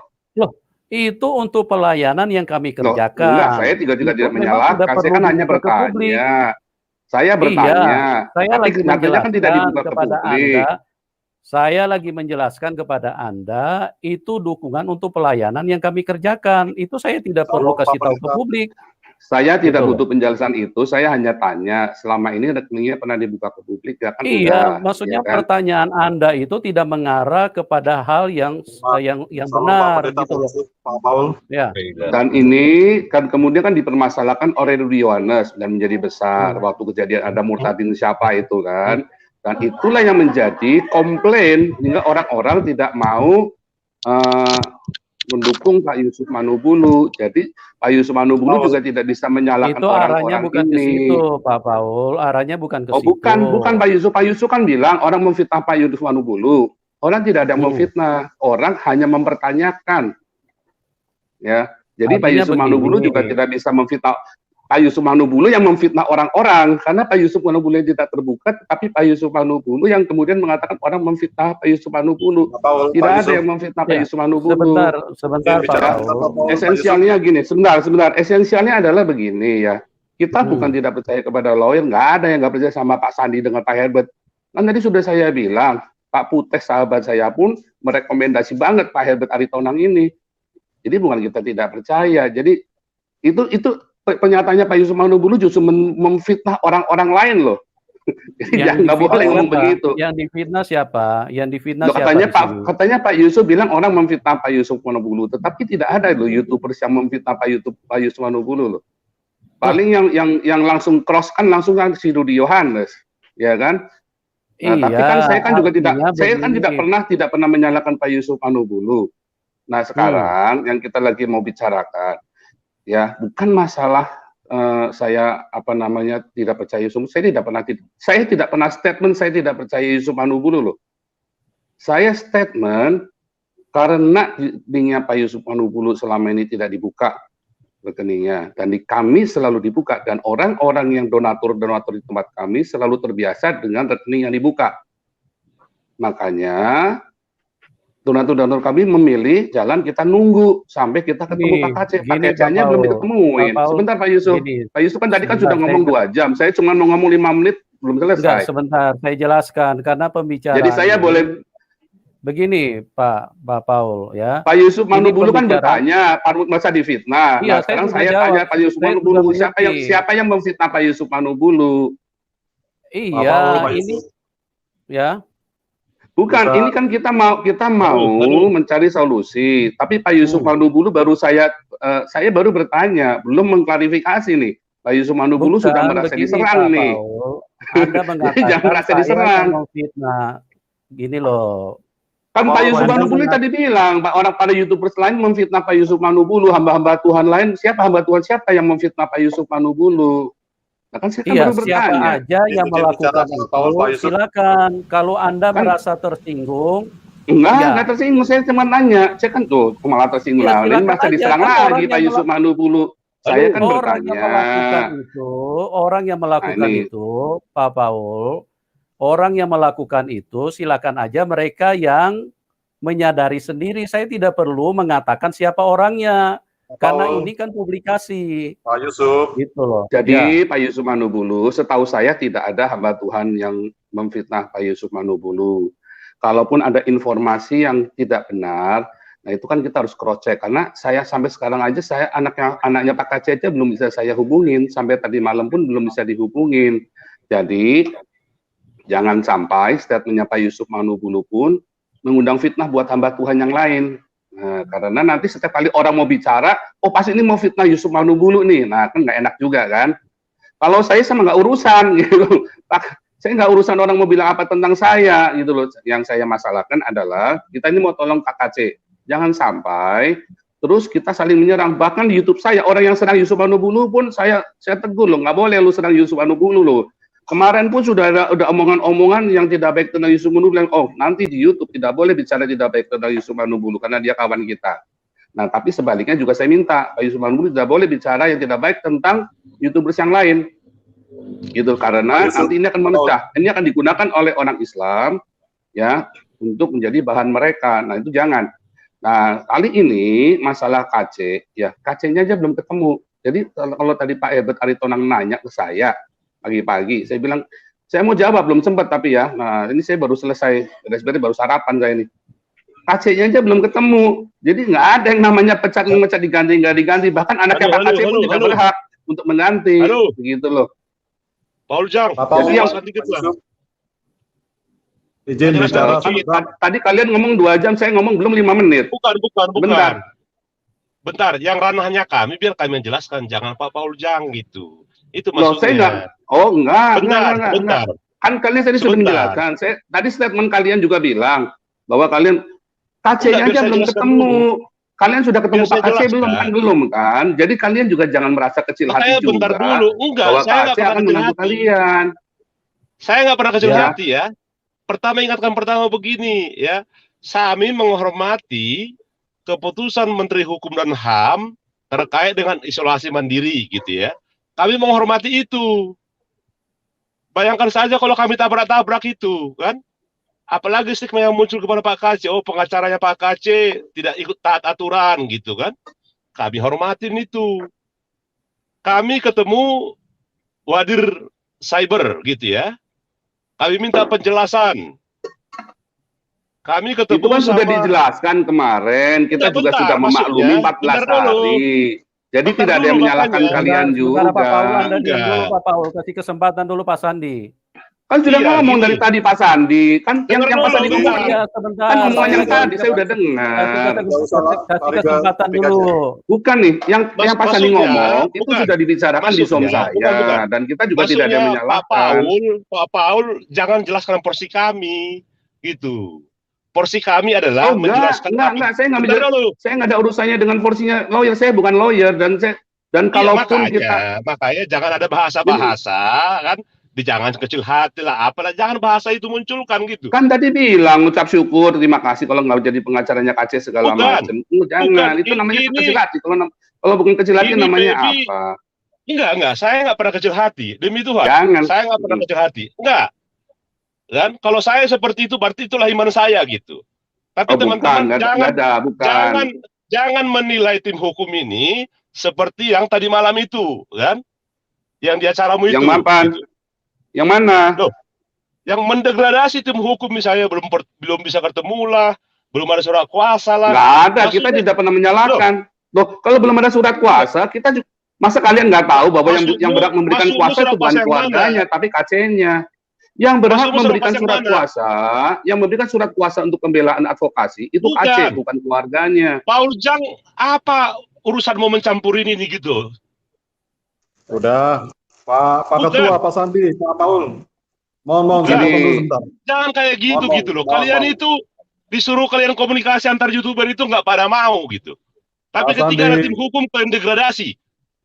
Yang mana saya degradasi kalian? Wah, kamu kalau begitu, kamu lawyer kelas bawah nih. Kamu begitu aja sudah merasa diserang. Kita baru tanya. Jangan dong, jangan. Menghakimi di sini. Pak Sandi, yang mana yang saya menghakimi? Pak Sandi, Pak Paul. Dari kemarin. Yang mana yang saya menghakimi? Betul. Jangan. Oh, sudah jelas Pak Sandi. Tidak ada yang mendegradasi tim hukum. Yang mana saya mendegradasi kalian? Kamu saja tidak bisa menjelaskan yang mana saya mendegradasi kalian. Nggak ada. Oke, ya. Bahasamu tadi itu, gitu ya. Yang mana? Yang mana bahasa yang mana? Surat kuasa juga belum ada. Begini, apa urusannya Paul Jang komentari kayak gitu? Loh, urusan dong. Kita semua berurusan dengan Pak KC. Pak KC ada urusan kita semua. Bentar, jadi begini Pak Sandi, Anda sendiri Anda ngerti nggak surat kuasa? Anda orang hukum tapi nggak ngerti surat kuasa itu definisinya apa? Jangan komentarin itu, gitu maksudnya. Kami ada surat kuasa. Saya tidak ada. Pak KC belum kasih surat kuasa ke siapapun. Makanya saya bilang jangan kecil hati karena kamu tidak mendengar yang saya katakan, karena kamu hanya ingin mendengar kamu sendiri. Ya. Surat kuasa yang berhak memberi surat kuasa itu Pak KC, bukan keluarganya. Saya masalah begitu. Kok jangan ngajari, nyatanya kamu aja kagak ngerti kok tadi barusan.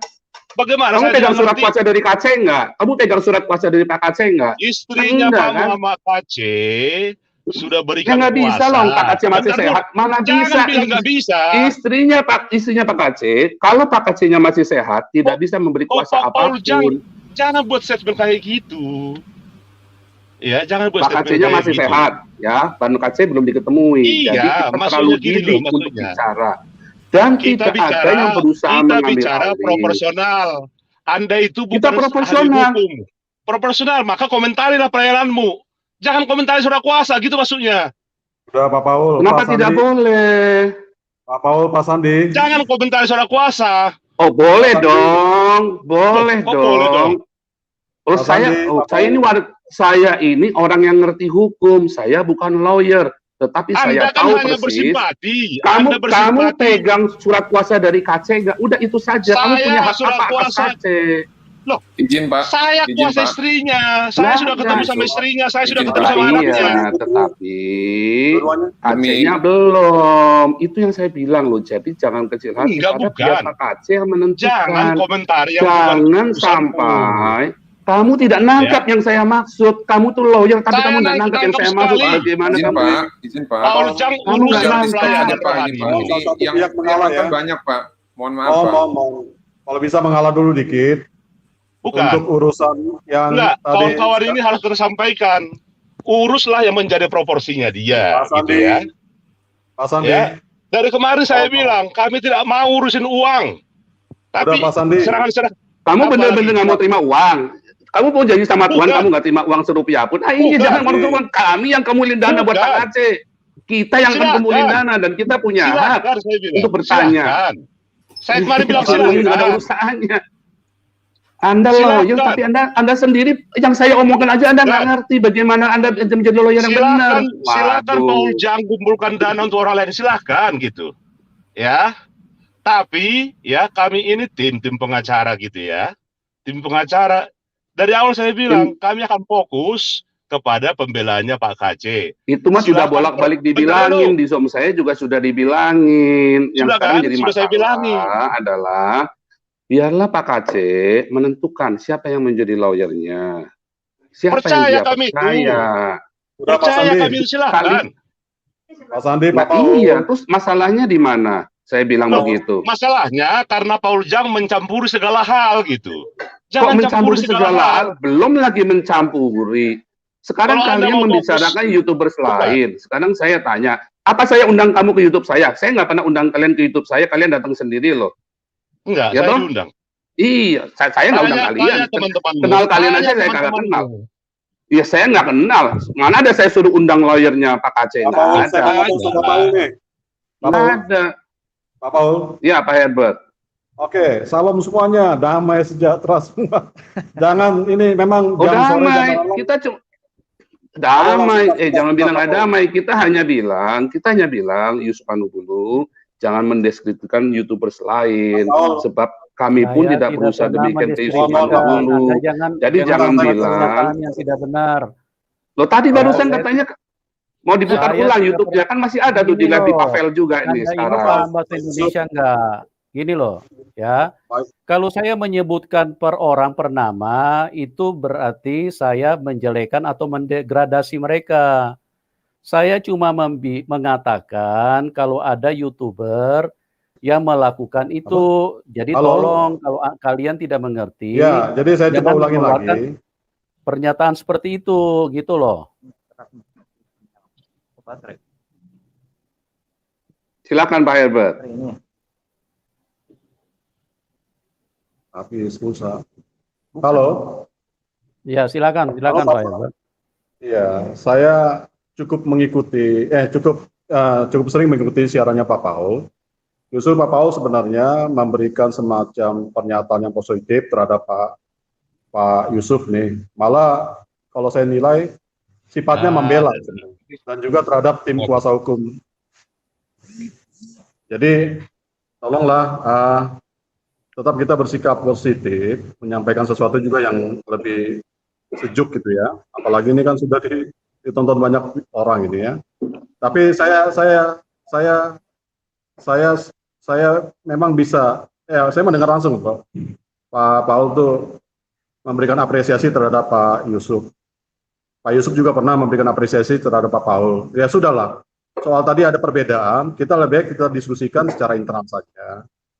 Dan Pak Sandi kalau bisa jangan terlalu menanggapi Ya ini karena tadi sudah sidang ya, capek saya juga sidang, tapi tetaplah kita bukan. membicarakan hal-hal yang Di antara kita jangan begitu.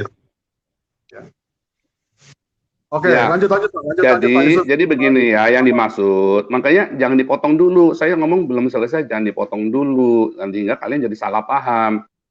Yang saya maksud adalah ketika kita mengumpulkan dana untuk seseorang, ya kalau di tempat Pak Yusuf Manubulu mah terserah. Tapi kalau di tempat saya, kita selalu kita open, ya. Dan itu kita kasih laporan tiap minggu. Nah, adapun tadi pertanyaannya Pak Herbert Aritonang di WhatsApp saya tadi pagi, saya belum jawab dan saya bilang Pak KC-nya aja belum bisa kita temuin, ya. Jadi bagaimana kita mau bisa mengklaim bahwa pengacara akan diganti, bahkan anaknya saja nggak berhak mengganti, harus Pak KC-nya sendiri. Artinya kalau Pak KC bersahabat, saya kan lihat Pak KC kan bersahabat lama dengan Yusuf Manubulu. Sekarang kalau Pak KC lebih percaya dengan Yusuf Manubulu daripada Saifuddin, berarti kan artinya kan Yusuf Manubulu tetap jalan. Hanya yang saya katakan tadi, dari awal Yusuf Manubulu sudah salah set. Kenapa? Karena di dalam YouTube-nya, entah itu ide dari anaknya Pak KC lah, apa segala macam, bahwa itu harus satu pintu. Dan itu diulang dan diviralkan kemana-mana. Sehingga orang-orang mau mensupport Pak KC, bilang sama saya, waduh, kita nggak percaya Yusuf Manubulu nih. Ya sudah, saya bilang, saya tidak pernah menyalahkan Yusuf Manubulu. Lihat di semua YouTube saya tentang perseteruannya Yusuf Manubulu dengan Rudy Yohanes tentang masalah uang itu. Saya nggak pernah menjelek-jelekan Yusuf Manubulu. Saya selalu bilang, oh itu haknya Yusuf Manubulu, itu haknya Rudy Yohanes. Tetapi kalau di tempat kami dari dulu kita kebiasaan kita buka semua rekening itu. Nah, kalau Pak KC ingin mendapatkan dukungan dari semua, apakah nggak bisa dibuka itu rekening? Karena memang kemarin sudah ada omongan seperti yang Pak Yusuf Manubulu awal tadi, bahwa keluarganya juga mempertanyakan, loh selama ini uangnya kemana? Nah, bukan masalah selama ini kemana, tadi Pak Yusuf sudah menjelaskan, loh kemarin uang tiket itu uang dari mana? Uang yang buat beli kacamata, buat beli handphone, itu sudah dijelaskan dengan baik. Nah, sekarang yang menjadi masalah, keluarganya kan sekarang belum dengar masalah ini. Mungkin mereka juga nggak menyadari bahwa uang-uang itu tuh dari donasi-donasi itu.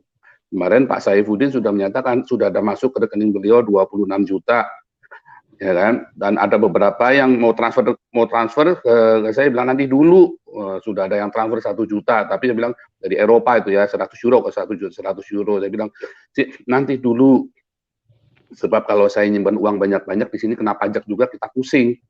Nah, jadi kita tunggu sekarang. Nah, siapapun yang menjadi tim pembela Pak KC, kalau itu nanti timnya Pak Saifuddin, kalau saya berharap Saifuddin. Kenapa? Karena Saifuddin pernah di dalam dan dia sudah, kita bisa gunakan jalurnya beliau yang sudah ada di dalam. Nah, tetapi apakah beliau pasti dipercaya Pak KC? Belum tentu.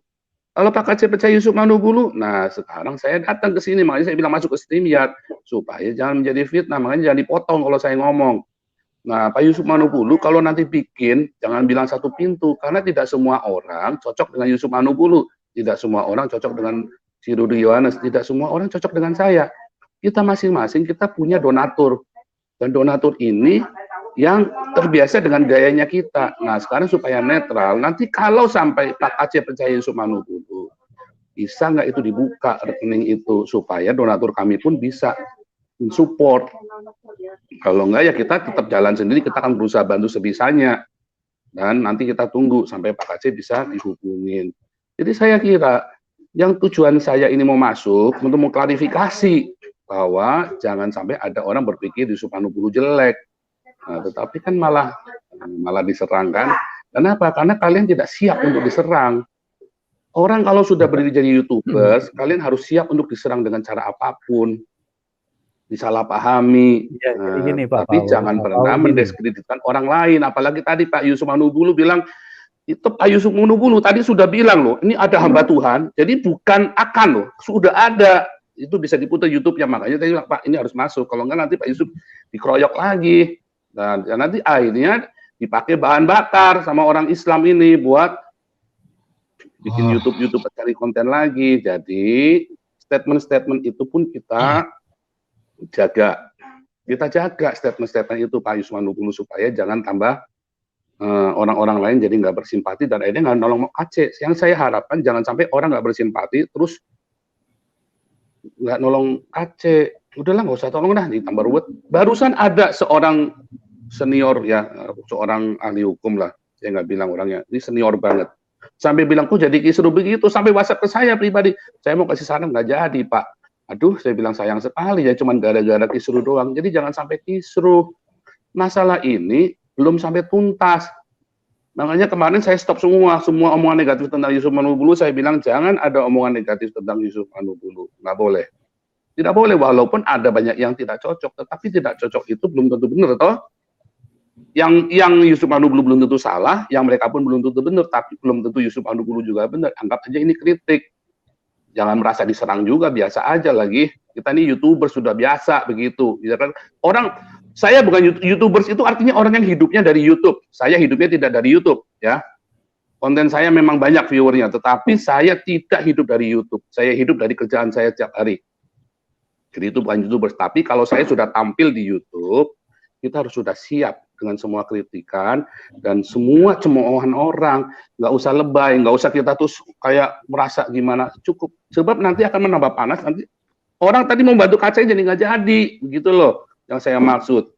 Jadi belum tentu KC itu percaya Saifuddin, belum tentu juga. Lihat persahabatannya, KC lebih lama dengan Yusuf Manubulu. Begitu, bukan berarti Saifuddin jelek. Oh, saya percaya dengan saya itu tidak pernah nanya Saifuddin Ibrahim rekeningmu buat apa, nggak pernah sekalipun saya nanya. Kami dulu waktu Saifuddin di penjara kita banyak support beliau juga. Kami ya, tim kami itu banyak support juga. Cuma kita nggak pernah nanya karena kita percaya dan buahnya ada. Nah kalau Pak Pak KC, apakah percaya Saifuddin seperti saya percaya Saifuddin? Belum tentu. Mungkin percaya Manubulu, tetapi ketika saya masuk ini tujuannya menghimbau. Jangan yang hal begini terus kayak seperti kepanasan. Saya sudah berusaha menengahin Yusuf Manubulu dengan Rudi Yohanes supaya jangan geger, supaya jangan diperpanjang. Tetapi jangan anggap saya musuh. Gitu. Ya, Kayak Yusuf Manubulu dan para lawyer. Jadi belum tentu. Artinya kalian jangan sampai kecil hati. Tenang, kita akan dukung yang terbaik. Belum tentu Saifuddin itu yang terbaik, belum tentu. Bisa jadi tim kalian sekali lagi ya, Pak Putih merekomendasi Pak Herbert Aritonang ini begitu luar biasa. Dan saya percaya Pak Putih. Saya ngajak itu, Bos. Ya. Kalau Herbert saya ngajak. Saya percaya Pak Putih, gitu loh. Nah, bukan, gitu ya, Pak Yusuf Manubulu ya. Nah iya makanya, apalagi, arti kan ini kan orang-orangnya Pak Yusuf Manubulu ini bukan orang kacang-kacang, gitu loh. Nggak seperti yang orang-orang anggap gitu loh. Pak Ujang gini, ya. Ya. Saya di forum-forum lain juga saya bilang, perbedaan di antara kalian hamba-hamba Tuhan yang melayani di YouTuber itu silahkan kalian bicarakan gitu ya. Itu aja sebenarnya yang saya minta gitu. Ya. Jadi kami ini misalnya kalau dibahas di situ, kami tidak bisa memberikan jawaban, kami kan susah gitu ya. Karena dari awal kita minta silahkan kalian bicarakan gitu kan. Itu sebenarnya yang terjadi. Tapi ketika misalnya kami misalnya dibahas di forum sana, di forum sini gitu misalnya seperti itu, ya. Sementara kami, pertama lihat nih Pak Paul Jang ya, pertama begini. Lihat. Bayangkan ya, Febri itu kuasa hukumnya Pak Aceh loh, anaknya itu. Baru ini dia memberikan tanggapan setelah ramai begini. Dia WhatsApp saya, Bang, sorry Bang. Itu kan. Setelah ini gitu. Dari kemarin kita cari-cari mengklarifikasi semua berita-berita gitu, nggak bisa. Apakah betul kuasa dicabut seperti pernyataannya dari penyidik Barreskrim gitu kan? Kita tidak dijawab gitu kan? Apakah benar seperti ini? Tidak dijawab. Apa benar seperti ini? Tidak dijawab gitu kan? Tapi kan kita kan ada kuasa dari istrinya sesuai permintaannya polisi gitu. Kalau dibilang Pak Paul Jang tadi itu kuasa dari suaminya, dari Pak Muhammad Kaci, itu betul gitu kan. Tapi menurut kuasa ini juga kami mewakili kepentingan keluarganya bisa gitu. Jadi yang kami misalkan cuma satu kan, dalam perdebatan di sana seperti ini. Karena kami kan diundang-undang juga. Tolong berikan penjelasan dong, di grup sana diundang gitu kan. Penjelasan di sini diundang gitu. Tapi yang kami tanggapin itu selalu permintaan kami izinkan kami fokus untuk membela pendampingan Pak Hukum hukumnya Pak Kaji, itu aja kami minta dari awal. Nah sekarang ini kan sudah selesai gitu kan, surat kuasa tadi sudah diposting di grup kami, berarti udah selesai juga gitu. Gitu saya kira Pak Yusuf Manubulu. Udah bisa kita pamit lah Baik. ya. Udah Oke. enggak ini. Ya Pak ya. Jadi saya sedikit tanggapi Pak Paul, artinya begini, kami ini bukan tidak siap untuk dikritik atau artinya dihujat dan lain-lain. Ya, kami ini sudah terlalu terbiasa dengan hal-hal seperti itu.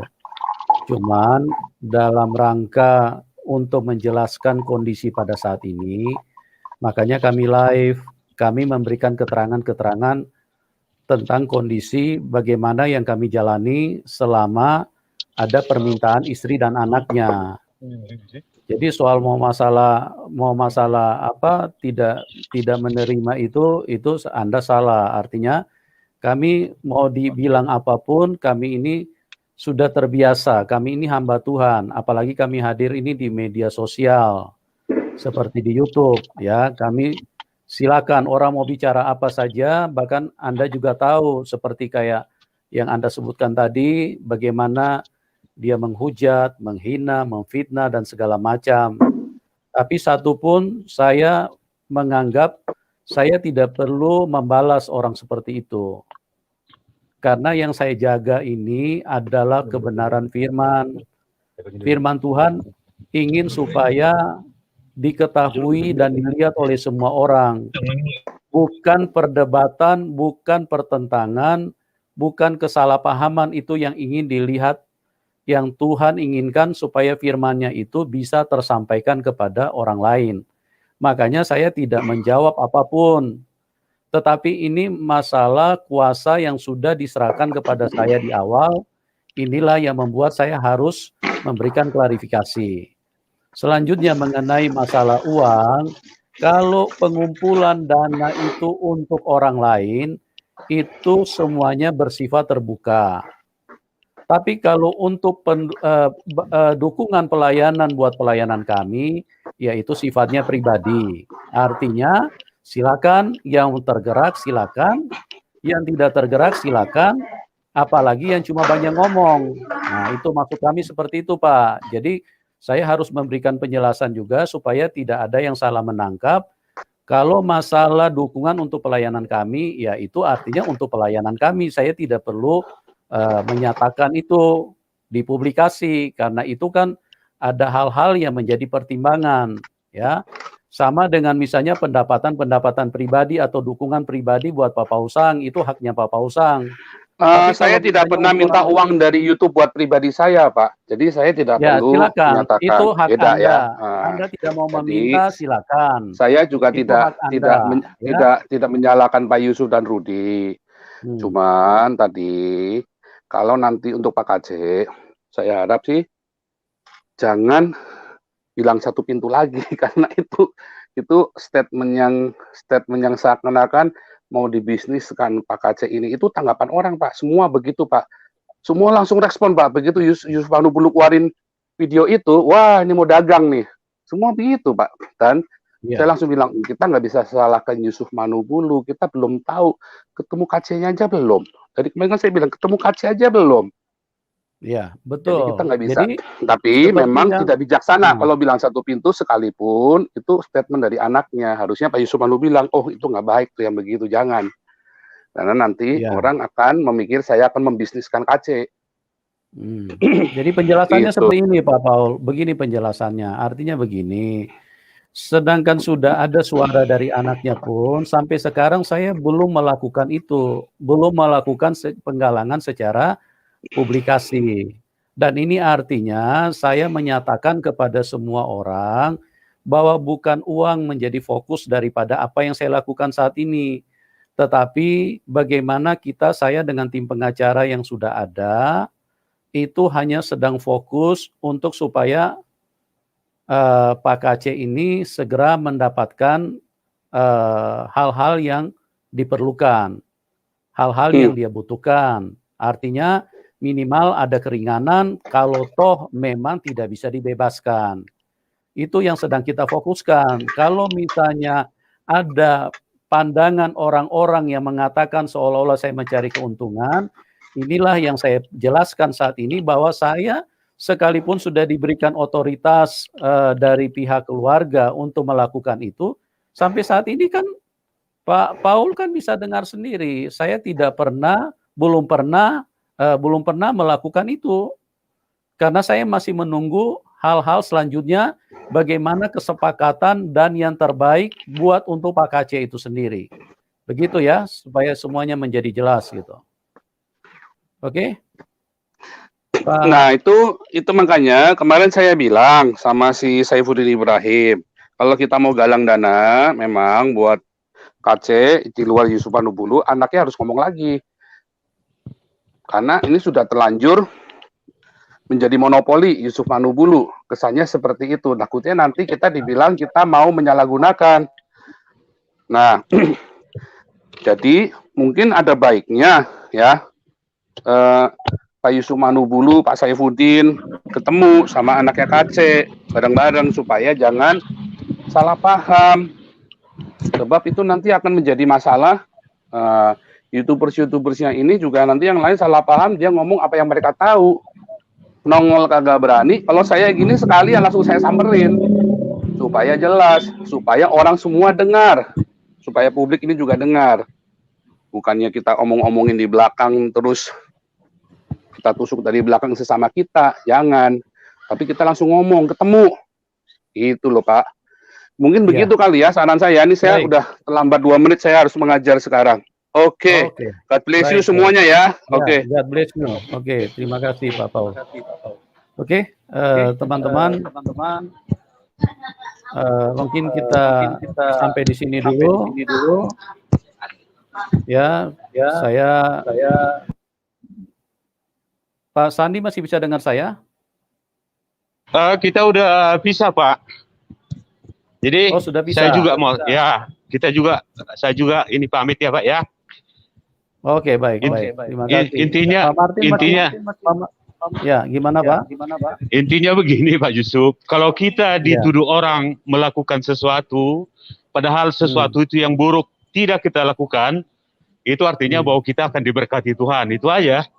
Kalau prinsip saya begitu Pak Yusuf. Betul. Jadi akan ada berkat melimpah dari surga, itu aja kalau menurut saya sih. Amin. Itu aja ya. Oke. Salam Pak Yusuf ya. Terima kasih. Salam Pak Joner ya. Salam semuanya dan para penonton. Terima kasih ya. Terima kasih. Oke Pak Joner. Pak Martin masih dengar? Masih Pak. Oke. Terima kasih Pak Martin. Jadi mungkin kita cukupkan sampai di sini dulu. Ya. Jadi kiranya apa yang kita sampaikan pada sore hari ini semua pihak menjadi jelas, jadi jangan lagi ada fitnah-fitnah, jangan lagi ada tuduhan-tuduhan atau hal-hal yang membuat pihak-pihak yang berseberangan mendapatkan kesempatan. Ya, Amin, tolong Pak. semua pihak bisa berkoordinasi dengan baik. Ya. Kalau ada hal-hal yang tidak jelas, tolong dikomunikasikan. Jangan berdiam diri, terus melakukan langkah-langkah yang tersendiri, ya, tidak mengkonfirmasi kepada yang bersangkutan, tetapi malah mengambil langkah-langkah di luar secara apa istilahnya tidak bijak, dengan memberikan penjelasan atau keterangan kepada pihak-pihak luar tanpa memahami kondisi yang sebenarnya. Oke, terima kasih buat semuanya, Pak. Sedikit pesan Pak Martin kepada ya, teman-teman silakan, bahwa nantinya siapapun nanti yang akan menjadi penasihat hukum Pak KC, saya doakan yang terbaik agar tetap tujuannya adalah untuk Pak KC. Saya pun nggak masalah, nggak apa-apa. Dan sebisa mungkin saya akan tetap mendukung dalam doa ataupun dalam hal-hal yang lainnya nantinya. Ya. Itu aja. Tuhan memberkati kita semua. Amin. Amin. Ya, itulah salah satu tim yang kami pilih. Bagaimana hatinya begitu tulus, sekalipun mereka artinya diganti, mereka tetap dengan sukacita akan mendukung Pak KC. Ya, mendukung dari luar sebatas batasan-batasan yang mereka miliki. Dan di sini bagi teman-teman bisa melihat bahwa tidak ada motivasi apapun dari teman-teman pengacara yang ada, kecuali bagaimana tujuan kita sama, supaya Injil kebenaran itu bisa sampai kepada semua orang. Jadi tidak ada lagi hal-hal yang istilahnya merugikan kelompok minoritas, ya, dengan pasal-pasal yang multitafsir, pasal 156 yang kontroversi, ya, itu sudah dijelaskan. Oke, terima kasih buat semuanya. Tuhan Yesus mengasihi kita semua. Tuhan Yesus memberkati kita semua dan salam kemenangan buat kita semua.